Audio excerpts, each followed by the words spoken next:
सब तो पहला आप कर रहे हैं सुप्रीम कोर्ट।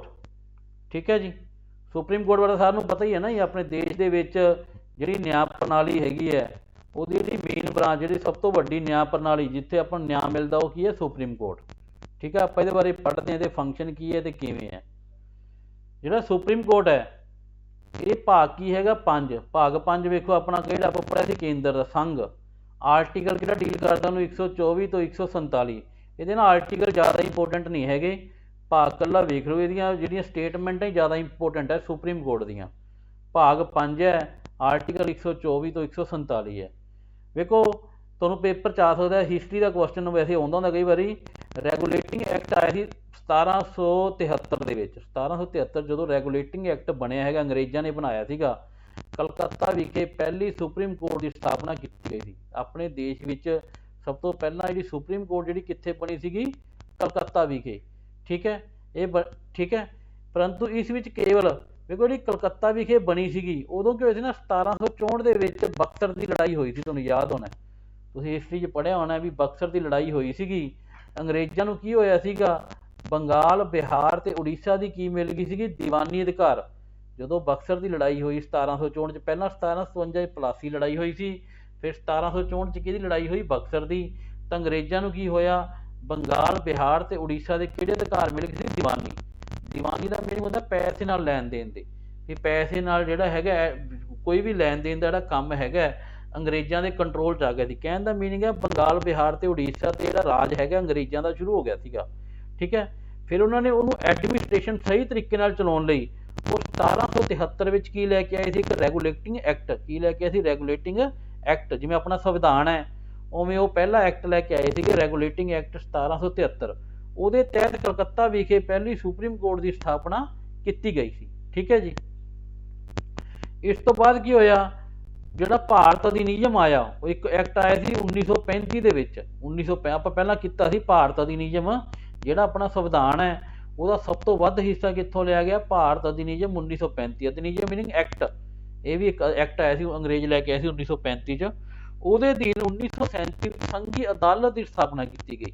ਫੈਡਰੇਸ਼ਨ ਕੋਰਟ ਦੀ ਸਥਾਪਨਾ ਕਦੋਂ ਹੋਈ, 1937 'ਚ। ਆਜ਼ਾਦੀ ਬਾਅਦ ਤੁਸੀਂ ਮੇਨ ਇੱਥੋਂ ਹੀ ਯਾਦ ਰੱਖਣਾ ਹੀ, ਆਜ਼ਾਦੀ ਬਾਅਦ 26 ਜਨਵਰੀ 1950 ਨੂੰ ਇੱਕ ਕੋਰਟ ਦੀ ਸਥਾਪਨਾ ਹੋਈ ਸੀ। ਪਰੰਤੂ ਜਿਹੜਾ ਸੁਪਰੀਮ ਕੋਰਟ ਆ ਉਹਨਾਂ ਦੀ ਵਰਕਿੰਗ ਕਦੋਂ ਸ਼ੁਰੂ ਕੀਤੀ ਸੀ, 2 ਦਿਨਾਂ ਬਾਅਦ 28 ਜਨਵਰੀ ਨੂੰ। ਠੀਕ ਹੈ, 26 ਜਨਵਰੀ 1950 ਨੂੰ ਸੁਪਰੀਮ ਕੋਰਟ ਦੀ ਸਥਾਪਨਾ ਹੋਈ। 28 ਜਨਵਰੀ 1950 ਨੂੰ ਸੁਪਰੀਮ ਕੋਰਟ ਨੇ ਕੀ ਕੀਤਾ, ਆਪਣਾ ਕੰਮ ਸ਼ੁਰੂ, ਆਪਣੇ ਵਰਕਿੰਗ ਸ਼ੁਰੂ ਕਰਤਾ। ਠੀਕ ਹੈ, ਸੁਪਰੀਮ ਕੋਰਟ 'ਚ ਜੱਜ ਕਿੰਨੇ ਆ ਇਸ ਟਾਈਮ, 34। ਕਿੰਨੇ ਜੱਜ ਹੈਗੇ, 34 ਹੈ। ਇੱਕ ਮੁੱਖ ਜੱਜ ਹੈ, ਇੱਕ ਕਿੰਨੇ ਹੈਗੇ ਆ, 33 ਹੋਰ ਹੈ। ਜੱਜਾਂ ਦੀ ਨਿਯੁਕਤੀ, ਇਹ ਨਾ ਐਕਚੁਅਲੀ ਨਿਯੁਕਤੀ ਹੈਗੀ ਜੱਜਾਂ ਦੀ, ਇੱਥੇ ਲਿਖਣਾ ਜਿਹੜੇ ਜੱਜਾਂ ਦੀ ਨਿਯੁਕਤੀ ਕੌਣ ਕਰਦਾ ਹੈਗਾ, ਰਾਸ਼ਟਰਪਤੀ। ਵੇਖੋ ਸੁਪਰੀਮ ਕੋਰਟ ਦੀ ਵੀ ਰਾਸ਼ਟਰਪਤੀ ਕਰਦੇ ਆ, ਹਾਈ ਕੋਰਟ ਦੀ ਵੀ, ਦੋਨੋਂ ਯਾਦ ਰੱਖਣੇ ਆ। ਸੁਪਰੀਮ ਕੋਰਟ ਦੇ ਜੱਜਾਂ ਦੀ ਨਿਯੁਕਤੀ ਵੀ ਰਾਸ਼ਟਰਪਤੀ ਜੀ ਵੱਲੋਂ ਹੁੰਦੀ ਹੈ, ਤੇ ਹਾਈ ਕੋਰਟ ਦੇ ਜੱਜਾਂ ਦੀ ਨਿਯੁਕਤੀ ਵੀ ਕਿਹਦੇ ਵੱਲੋਂ ਹੁੰਦੀ ਹੈਗੀ ਹੈ, ਰਾਸ਼ਟਰਪਤੀ ਵੱਲੋਂ। ਠੀਕ ਹੈ, ਸਹੁੰ ਵੀ ਕੌਣ ਚੁਕਾਉਂਦਾ, ਰਾਸ਼ਟਰਪਤੀ ਚੁਕਾਉਂਦਾ। ਜੇ ਮੰਨ ਲਓ ਰਾਸ਼ਟਰਪਤੀ ਨਾ ਅਵੇਲੇਬਲ ਹੋਣ ਤਾਂ ਉਹਨਾਂ ਦਾ ਕੋਈ ਪ੍ਰਤੀਨਿਧ, ਯਾਨੀ ਕਿ ਜਿਹਨੂੰ ਉਹ ਭੇਜਦੇ ਉਹ ਚੁਕਾਉਂਦੇ। ਕੌਣ ਚੁਕਾਉਂਦਾ, ਰਾਸ਼ਟਰਪਤੀ। ਰਾਸ਼ਟਰਪਤੀ ਯਾਦ ਰੱਖਣਾ। ਆਹ ਕੁਝ ਫੈਕਟ ਹੈ। ਜਿਹੜੀ ਫਤੀਮਾ ਬੀਬੀ ਜੀ ਹੈ, ਫਤੀਮਾ ਬੀਬੀ ਜੀ ਸੁਪਰੀਮ ਕੋਰਟ ਦੀ ਜੱਜ ਬਣਨ ਵਾਲੀ ਪਹਿਲੀ ਮਹਿਲਾ ਔਰਤ ਸੀ। ਪਹਿਲੀ ਜਿਹੜੀ ਮਹਿਲਾ ਔਰਤ ਸੁਪਰੀਮ ਕੋਰਟ ਦੀ ਜੱਜ ਕੌਣ ਬਣੀ ਸੀਗੀ, ਫਤੀਮਾ ਬੀਬੀ। ਠੀਕ ਹੈ, ਆਹ ਆਪਾਂ ਕੀਤਾ ਹੀ ਹੋਇਆ।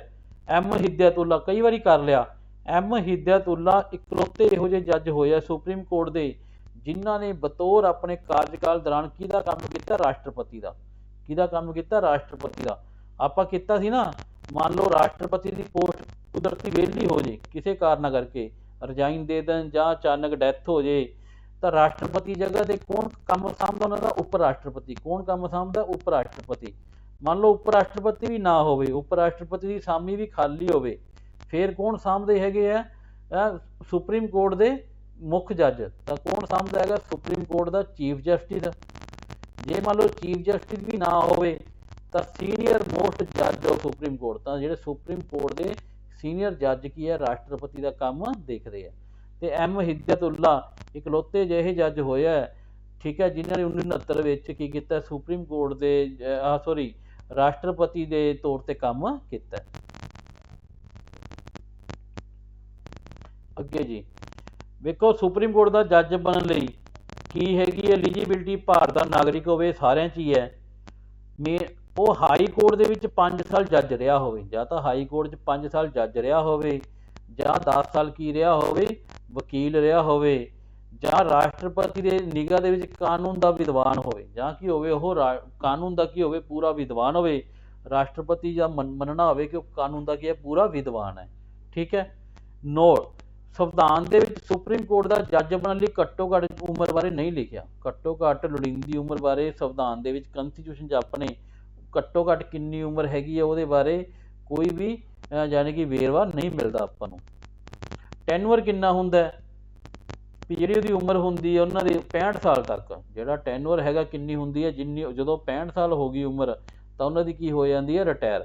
ਦੇਖੋ ਕੋਈ ਜੱਜ ਛੋਟੀ ਉਮਰ 'ਚ ਬਣ ਗਿਆ, ਉਹਦਾ ਟੈਨਵਰ ਜ਼ਿਆਦਾ ਹੋਏਗਾ। ਜੇ ਕੋਈ ਉਮਰ ਹੀ ਮੰਨ ਲਓ 65 ਸਾਲ ਦੇ ਨੇੜੇ ਬਣਿਆ ਤਾਂ ਉਹਨਾਂ ਦਾ ਜਿਹੜਾ ਟੈਨਵਰ ਕੀ ਹੈਗਾ, ਆਟੋਮੈਟਿਕਲੀ ਘੱਟ ਜੂਗਾ।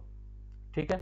ਪਰੰਤੂ ਆਪਣੇ ਕਾਰਜਕਾਲ ਤੋਂ ਪਹਿਲਾਂ ਵੀ ਉਹ ਰਾਸ਼ਟਰਪਤੀ ਨੂੰ ਅਸਤੀਫਾ ਦੇ, ਤਾਂ ਸਾਰਿਆਂ 'ਚ ਹੀ ਹੁੰਦਾ ਨਾ, ਅਸਤੀਫਾ ਤਾਂ ਦੇ ਹੀ ਸਕਦੇ ਆ ਨਾ।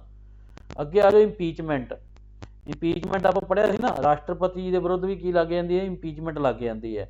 ਉਸੇ ਤਰ੍ਹਾਂ ਸੁਪਰੀਮ ਕੋਰਟ ਦੇ ਜੱਜ ਨੂੰ ਜੇ ਮੰਨ ਲਓ ਉਹਨਾਂ ਦੇ ਕਾਰਜਕਾਲ ਦਾ ਜਿਹੜਾ ਉਹਨਾਂ ਦੀ 65 ਸਾਲ ਦੀ ਉਮਰ ਤੋਂ ਪਹਿਲਾਂ ਹਟਾਉਣਾ ਹੋਵੇ, ਮੰਨ ਲਓ ਵੀ ਜਾਂ ਤਾਂ ਉਹ ਅਸਤੀਫਾ ਦੇ ਸਕਦੇ ਹੈ, ਜੱਜ ਸਾਹਿਬ ਕਿਸੇ ਵੀ ਜੱਜ ਨੂੰ ਸੁਪਰੀਮ ਕੋਰਟ ਦੇ ਜਾਂ ਹਾਈ ਕੋਰਟ ਦੇ ਉਹਨੂੰ ਉਹਦੇ ਕਾਰਜਕਾਲ ਤੋਂ ਪਹਿਲਾਂ ਹਟਾਉਣਾ ਹੋਵੇ ਤਾਂ ਆਪਾਂ ਕੀ ਲਿਆ ਸਕਦੇ ਹਾਂ, ਮਹਾਭਿਯੋਗ ਨੇਗਾ, ਮਹਾਦੋਸ਼ ਹੈ ਜੀ। ਤਾਂ ਆਪਾਂ ਕੀ ਲਗਾ ਸਕਦੇ ਉਹਦੇ ਉੱਤੇ, ਮਹਾਦੋਸ਼। ਸਿਰਫ ਕਿਹੜੀਆਂ ਦੋ ਸ਼ਰਤਾਂ 'ਚ ਲਿਆਂਦਾ ਜਾ ਸਕਦਾ ਹੈ, ਇੱਕ ਉਹ ਦੁਰਵਿਹਾਰ ਸਿੱਧ ਹੋਇਆ ਹੋਵੇ, ਇੱਕ ਉਹ ਕੀ ਹੋਣ, ਅਯੋਗ ਹੋਣ। ਅਯੋਗ ਮੀਨਿੰਗ ਸਰੀਰਕ ਜਾਂ ਮਾਨਸਿਕ ਤੌਰ 'ਤੇ ਕੀ ਹੋਣ, ਅਸਮਰਥਾ ਹੋਵੇ। ਮਾਨਸਿਕ ਤੌਰ 'ਤੇ ਸਮਰਥਾ ਦਾ ਮੀਨਿੰਗ ਹੁੰਦਾ ਜਿਵੇਂ ਕੋਈ ਪਾਗਲ ਵਗੈਰਾ ਹੋ ਗਿਆ ਜੀ, ਤਾਂ ਉਹਨੂੰ ਕਹਾਂਗੇ ਕਿ ਇਹਦਾ ਜਿਹੜਾ ਮਾਈਂਡ ਕੀ ਹੈਗਾ, ਸਾਊਂਡ ਨਹੀਂ ਹੈਗਾ। ਠੀਕ ਹੈ ਜੀ। ਦੋ ਕੰਡੀਸ਼ਨਾਂ ਦੇ ਵਿੱਚ ਹੀ ਉਹਨਾਂ ਵਿਰੁੱਧ ਜਿਹੜਾ ਹੈਗਾ ਮਹਾਦੋਸ਼ ਲਗਾਇਆ ਜਾ ਸਕਦਾ। ਤੁਸੀਂ ਆਪਾਂ ਕੀਤਾ ਸੀ, ਹੁਣ ਯਾਦ ਹੋਊਗਾ, ਰਾਸ਼ਟਰਪਤੀ ਵਿਰੁੱਧ ਜਦੋਂ ਮਹਾਦੋਸ਼ ਲਾਉਂਦੇ ਆ, ਰਾਸ਼ਟਰਪਤੀ ਵਿਰੁੱਧ ਸਿਰਫ ਇੱਕ ਹੀ ਕੰਡੀਸ਼ਨ ਵਿਰੁੱਧ ਲਗਾਇਆ ਜਾ ਸਕਦਾ, ਜਦੋਂ ਸੰਵਿਧਾਨ ਦੀ ਕੀ ਹੋਵੇ, ਉਲੰਘਣਾ। ਸੰਵਿਧਾਨ ਦੀ ਕੀ ਹੋਵੇ, ਉਲੰਘਣਾ। ਰਾਸ਼ਟਰਪਤੀ ਵਿਰੁੱਧ ਜਿਹੜਾ ਮਹਾਦੋਸ਼ ਹੈ ਉਹਦੀ ਲੱਗਦਾ ਜਦੋਂ ਲੱਗੇ ਵੀ ਸੰਵਿਧਾਨ ਦੀ ਕੀ ਕੀਤੀ ਉਹਨਾਂ ਨੇ ਉਲੰਘਣਾ। ਪਰ ਸੁਪਰੀਮ ਕੋਰਟ ਦੇ ਜੱਜ ਪ੍ਰਤੀ ਦੋ ਕੰਡੀਸ਼ਨਾਂ 'ਚ ਲੱਗ ਸਕਦਾ, ਦੁਰਵਿਹਾਰ ਸਿੱਧ ਹੋਵੇ ਤੇ ਕੀ ਹੋਵੇ, ਉਹ ਜੇ ਅਯੋਗ ਹੋਣ। ਠੀਕ ਹੈ ਜੀ। ਅੱਗੇ ਵੇਖੋ, ਸੁਪਰੀਮ ਕੋਰਟ ਦੇ ਜੱਜ ਵਿਰੁੱਧ ਮਹਾਦੋਸ਼ ਲਈ ਸੰਸਦ ਦੇ ਹਰੇਕ ਸਦਨ ਦੇ ਇੱਕ ਤਾਂ ਸਪੈਸ਼ਲ ਬਹੁਮਤ, ਹਾਜ਼ਰ ਤੇ ਵੋਟਿੰਗ ਦਾ ਕਿੰਨਾ ਚਾਹੀਦਾ ਹੈਗਾ, 2/3। ਐਡਾ ਇੰਪੋਰਟੈਂਟ ਹੈ ਨਹੀਂ ਹੈਗਾ। ਕਿੰਨੀ ਵੋਟਿੰਗ ਚਾਹੀਦੀ ਹੈ, 2/3 ਚਾਹੀਦੀ ਹੈ ਸਦਨ ਦੇ ਦੋਨਾਂ ਸਦਨਾਂ ਦੇ ਵਿੱਚ। ਠੀਕ ਹੈ ਜੀ। ਜਿਹੜੀ ਇਹ ਪ੍ਰਕਿਰਿਆ ਹੈਗੀ ਕਿੱਥੋਂ ਲਈ ਗਈ ਹੈਗੀ ਹੈ, ਨਿਆਂਧਿਸ਼ ਜਾਂਚ ਅਧਿਨਿਯਮ, ਜੱਜ ਇਨਕੁਆਇਰੀ ਐਕਟ 1968। ਜਿਹੜੀ ਜੱਜਾਂ ਵਿਰੁੱਧ ਜਿਹੜਾ ਮਹਾਦੋਸ਼ ਦੀ ਪ੍ਰਕਿਰਿਆ ਹੈਗੀ ਹੈ, ਠੀਕ ਹੈ, ਉਹ ਕਿੱਥੋਂ ਲਿਆ ਗਿਆ, ਉਹਦਾ ਪ੍ਰੋਸੀਜਰ ਦੇ ਲਈ ਇੱਕ ਅਲੱਗ ਐਕਟ ਬਣਿਆ ਹੋਇਆ ਹੈ। ਕਿਹੜਾ ਐਕਟ ਬਣਿਆ, ਦਾ ਜੱਜਸ ਇਨਕੁਆਇਰੀ ਐਕਟ 1968। ਠੀਕ ਹੈ। ਦਾ ਜੱਜਸ ਇਨਕੁਆਇਰੀ ਐਕਟ, ਯਾਨੀ ਕਿ ਸੰਵਿਧਾਨ ਦੇ ਵਿੱਚ ਪ੍ਰਕਿਰਿਆ ਨਹੀਂ ਹੈਗੀ, ਸੰਵਿਧਾਨ ਦੇ ਵਿੱਚ ਪ੍ਰਕਿਰਿਆ ਨਹੀਂ ਮੈਂਸ਼ਨ ਕੀਤੀ ਹੋਈ, ਇਹਦੀ ਪ੍ਰਕਿਰਿਆ ਲਈ ਕੀ ਬਣਿਆ ਹੋਇਆ, ਇੱਕ ਅਲੱਗ ਐਕਟ ਬਣਿਆ ਹੋਇਆ, ਦਾ ਜੱਜਸ ਇਨਕੁਆਇਰੀ ਐਕਟ 1968। ਅੱਗੇ ਜੂਰੀਡਿਕਸ਼ਨ ਵੇਖੋ ਜੀ, ਸੁਪਰੀਮ ਕੋਰਟ ਦੀ ਜੂਰੀਡਿਕਸ਼ਨ ਹੁੰਦੀ ਹੈ ਵੀ ਕਿੰਨਾ ਕੁ ਅਧਿਕਾਰ ਹੈ। ਵੈਸੇ ਤਾਂ ਵੇਖੋ ਸਾਰਾ ਆਲ ਇੰਡੀਆ ਹੀ ਹੈ, ਆਲ ਇੰਡੀਆ ਹੀ ਕੀ ਹੈ, ਸੁਪਰੀਮ ਕੋਰਟ ਦੀ ਕੀ ਹੈ, ਮੇਨ ਇੱਕ ਹੀ ਹੈ ਨਾ ਇੰਡੀਆ ਦੇ ਵਿੱਚ। ਠੀਕ ਹੈ। ਪਰ ਇਹ ਤਾਂ ਨਹੀਂ ਨਾ ਵੀ ਸਾਰੇ ਇੰਡੀਆ ਦੇ ਡਾਇਰੈਕਟ ਕੇਸ ਹੀ ਸੁਪਰੀਮ ਕੋਰਟ 'ਚ ਪੈ ਜਾਣਗੇ। ਠੀਕ ਹੈ। ਉਹਦੇ ਹਿਸਾਬ ਨਾਲ ਉਹਨਾਂ ਦੀ ਕੰਮ ਵੰਡੇ ਹੋਏ ਆ। ਸੁਪਰੀਮ ਕੋਰਟ ਦੇ ਨੀਚੇ ਕੰਮ ਕਰਦੀ ਹੈ ਹਾਈ ਕੋਰਟ, ਸੁਪਰੀਮ ਕੋਰਟ ਦੇ ਅੰਡਰ ਹੀ ਕੀ ਹੁੰਦੀ ਹੈ, ਹਾਈ ਕੋਰਟ। ਸੁਪਰੀਮ ਕੋਰਟ ਦਾ ਹੀ ਪਾਰਟ ਹੈ ਹਾਈ ਕੋਰਟ। ਹਾਈ ਕੋਰਟਾਂ ਦੇ ਵੇਖੋ ਨੀਚੇ ਆਪਣੇ ਹੁੰਦੀਆਂ ਡਿਸਟ੍ਰਿਕਟ ਕੋਰਟ, ਜ਼ਿਲ੍ਹਿਆਂ ਦੇ ਜਿਹੜੀਆਂ ਕੋਰਟਾਂ ਹੁੰਦੀਆਂ, ਜ਼ਿਲ੍ਹਿਆਂ ਦੇ ਵਿੱਚ ਆਪਣੇ ਕੀ ਹੈ, ਤਹਿਸੀਲਾਂ ਲੈਵਲ 'ਤੇ ਵੀ ਕੀ ਹੁੰਦੀਆਂ ਹੈਗੀਆਂ, ਜੁਡੀਸ਼ਰੀ ਕੋਰਟ। ਠੀਕ ਹੈ। ਸੁਪਰੀਮ ਕੋਰਟ ਕੀ ਹੈ, ਮੌਲਿਕ ਅਧਿਕਾਰ ਰੱਖੇ ਗਏ। ਆਪਾਂ ਕੀਤਾ ਹੀ ਸੀਗਾ ਕਿ ਜੇ ਕਿਸੇ ਵੀ ਵਿਅਕਤੀ ਦੇ ਮੌਲਿਕ ਅਧਿਕਾਰ ਉਹਨੂੰ ਪ੍ਰੋਪਰ ਨਹੀਂ ਮਿਲ ਰਹੇ ਤਾਂ ਉਹ ਕਿੱਥੇ ਜਾ ਸਕਦਾ ਹੈਗਾ, ਕੋਰਟ 'ਚ ਜਾ ਸਕਦਾ। ਸੁਪਰੀਮ ਕੋਰਟ ਜਾ ਸਕਦਾ, ਹਾਈ ਕੋਰਟ ਜਾ ਸਕਦਾ। ਹਾਈ ਕੋਰਟ ਵੀ ਇੱਕ ਤਰ੍ਹਾਂ ਦਾ ਕੀ ਹੈ, ਸੁਪਰੀਮ ਕੋਰਟ ਦਾ ਹੀ ਇੱਕ ਅੰਗ ਹੈ। ਠੀਕ ਹੈ। ਅਤੇ ਇਹ ਮੌਲਿਕ ਅਧਿਕਾਰਾਂ ਦੀ ਸੁਰੱਖਿਆ ਦੀ ਗਰੰਟੀ ਕਰਦਾ ਹੈ, ਭਾਵ ਮੌਲਿਕ ਅਧਿਕਾਰਾਂ ਦੀ ਉਲੰਘਣਾ ਹੋਣ 'ਤੇ ਵਿਅਕਤੀ ਕੋਰਟ ਜਾ ਸਕਦਾ ਹੈ। ਠੀਕ ਹੈ। ਸੁਪਰੀਮ ਕੋਰਟ ਕੋਲ ਕਿੰਨੇ ਤਰ੍ਹਾਂ ਦੇ ਅਧਿਕਾਰ ਹੈਗੇ, 3। ਅਸਲ ਅਧਿਕਾਰ ਖੇਤਰ, ਓਰੀਜਨਲ ਜੂਰੀਡਿਕਸ਼ਨ। ਓਰੀਜਨਲ ਜੂਰੀਡਿਕਸ਼ਨ ਦਾ ਮੀਨਿੰਗ ਹੁੰਦਾ ਵੀ ਕਿੰਨਾ ਕੇਸਾਂ ਦੇ ਵਿੱਚ ਸਿੱਧੀ ਡਾਇਰੈਕਟ ਸੁਪਰੀਮ ਕੋਰਟ 'ਚ ਅਪੀਲ ਪੈ ਜਾਂਦੀ ਹੈ, ਕਿੰਨਾ ਕੇਸਾਂ ਦੇ ਵਿੱਚ ਡਾਇਰੈਕਟ ਸਿੱਧਾ ਆਪਾਂ ਸੁਪਰੀਮ ਕੋਰਟ ਦੇ ਵਿੱਚ ਰਿਟ ਪਾ ਸਕਦੇ ਹਾਂ। ਵੇਖੋ ਆਲ ਇੰਡੀਆ ਦੀ ਜੂਰੀਡਿਕਸ਼ਨ ਹੈ, ਜੇ ਜੇ ਸਾਰੇ ਕਿਤੇ ਮੰਨ ਲਓ ਸੁਪਰੀਮ ਕੋਰਟ ਹੀ ਬੰਦਾ ਸਿੱਧਾ ਜਾਣ ਲੱਗ ਜੇ, ਸਾਰੇ ਕੇਸਾਂ 'ਚ ਵਿਅਕਤੀ ਸਿੱਧਾ ਸੁਪਰੀਮ ਕੋਰਟ ਹੀ ਜਾ ਸਕਦੇ ਹੁਣ, ਠੀਕ ਹੈ, ਲੋਅਰ ਕੋਰਟਾਂ ਦੇ ਫਿਰ ਤਾਂ ਵੇਖੋ ਤੇ ਕੰਮ ਬਹੁਤ ਜ਼ਿਆਦਾ ਨਜਾਇਜ਼ ਵੱਧ ਜੂਗਾ। ਆਮ ਤੌਰ 'ਤੇ ਜਿਹੜੇ ਵਿਅਕਤੀ ਹੈਗੇ ਆ ਪਹਿਲਾਂ ਕਿੱਥੇ ਜਾਂਦੇ ਹੈਗੇ, ਲੋਅਰ ਕੋਰਟ ਜਿਹੜੀਆਂ ਆਪਣੇ ਤਹਿਸੀਲਾਂ ਬਣੀਆਂ ਹੁੰਦੀਆਂ, ਠੀਕ ਹੈ ਨਾ ਜੀ। ਸੋ ਉਹਨਾਂ ਨੇ ਆਪਦੇ ਕੰਮਾਂ ਦੀ ਕੀ ਕੀਤੀ ਹੋਈ ਹੈ, ਡਿਵਾਈਡੇਸ਼ਨ ਕੀਤੀ ਹੋਈ ਹੈ। ਸੁਪਰੀਮ ਕੋਰਟ 'ਚ ਕੌਣ ਜਾਂਦਾ, ਜਿਵੇਂ ਓਰੀਜਨਲ ਜੁਰੀਡਿਕਸ਼ਨ ਹੋਵੇ, ਓਰੀਜਨਲ ਜੁਰੀਡਿਕਸ਼ਨ 'ਚ ਕਿਹੜਾ ਕਿਹੜਾ ਕੰਮ ਆਉਂਦੇ ਆ, ਇਹਦਾ ਆਰਟੀਕਲ 131 ਹੈ। ਅਜਿਹੀਆਂ ਰੇਟਾਂ ਆਉਂਦੀਆਂ ਜੋ ਸਿੱਧੇ ਤੌਰ 'ਤੇ ਸੁਪਰੀਮ ਕੋਰਟ 'ਚ ਦਾਇਰ ਹੁੰਦੀਆਂ, ਤੁਹਾਨੂੰ ਦੱਸ ਦਿੱਤਾ ਜੀ। ਅਸਲ ਅਧਿਕਾਰੀਆਂ ਦੀ ਕਿਹੜੀ ਕਿਹੜੀ ਰੇਟਾਂ ਆਉਂਦੀਆਂ, ਇਹ 'ਚ ਨਾ ਜ਼ਿਆਦਾਤਰ ਆਉਂਦੀਆਂ ਜਦੋਂ ਕੇਂਦਰ ਤੇ ਰਾਜਾਂ ਵਿਚਕਾਰ ਤਣਾਅ ਹੋਵੇ ਜਾਂ ਦੋ ਸਟੇਟਾਂ ਵਿਚਕਾਰ ਤਣਾਅ ਹੋਵੇ। ਜਿਵੇਂ ਵੇਖੋ ਪੰਜਾਬ ਦਾ ਹਰਿਆਣੇ ਨਾਲ ਪਾਣੀਆਂ ਦਾ ਰੌਲਾ ਹੈ, ਪੰਜਾਬ ਤੇ ਹਰਿਆਣੇ ਦਾ ਕੀ ਹੈਗਾ, ਪਾਣੀਆਂ ਦਾ ਰੌਲਾ ਹੈ। ਦੋ ਸਟੇਟਾਂ ਦੇ ਵਿੱਚ ਕੀ ਹੈਗਾ, ਆਪਸ 'ਚ ਇਹ ਰੌਲਾ ਹੈ, ਤਾਂ ਫਿਰ ਕੀ ਹੈ, ਸਰਕਾਰਾਂ ਸਿੱਧੀਆਂ ਹੀ ਕੋਰਟ ਜਾ ਸਕਦੀਆਂ।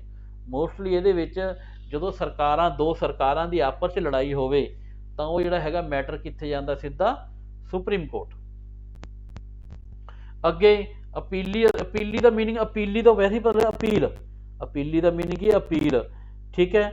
ਇਹਦੇ ਵਿੱਚ ਕੀ ਹੁੰਦਾ, ਮੰਨ ਲਓ ਕਿਸੇ ਵੀ ਬੰਦੇ ਨੂੰ ਲੋਅਰ ਕੋਰਟ ਦਾ ਫੈਸਲਾ ਪਸੰਦ ਨਾ ਆਇਆ, ਮੰਨ ਲਓ ਹਾਈ ਕੋਰਟ 'ਚ ਕੋਈ ਰਿਟ ਪਾਈ ਕਿਸੇ ਨੇ, ਹਾਈ ਕੋਰਟ ਦੇ ਵਿੱਚ ਜਿਹੜਾ ਫੈਸਲਾ ਆਇਆ ਉਹ ਵਿਅਕਤੀ ਨੂੰ ਮਨਜ਼ੂਰ ਨਹੀਂ ਸੀਗਾ, ਬੰਦੇ ਨੂੰ ਉਹਨੂੰ ਲੱਗਿਆ ਵੀ ਹਾਈ ਕੋਰਟ ਨੇ ਫੈਸਲਾ ਗਲਤ ਕਰਤਾ, ਤਾਂ ਫਿਰ ਉਹ ਹਾਈ ਕੋਰਟ ਦੇ ਅਗੇਂਸਟ ਅਪੀਲ ਸੁਪਰੀਮ ਕੋਰਟ ਪਾ ਦੇ, ਉਹਨੂੰ ਬੋਲਿਆ ਜਾਂਦਾ ਅਪੀਲੀ ਅਧਿਕਾਰ ਖੇਤਰ।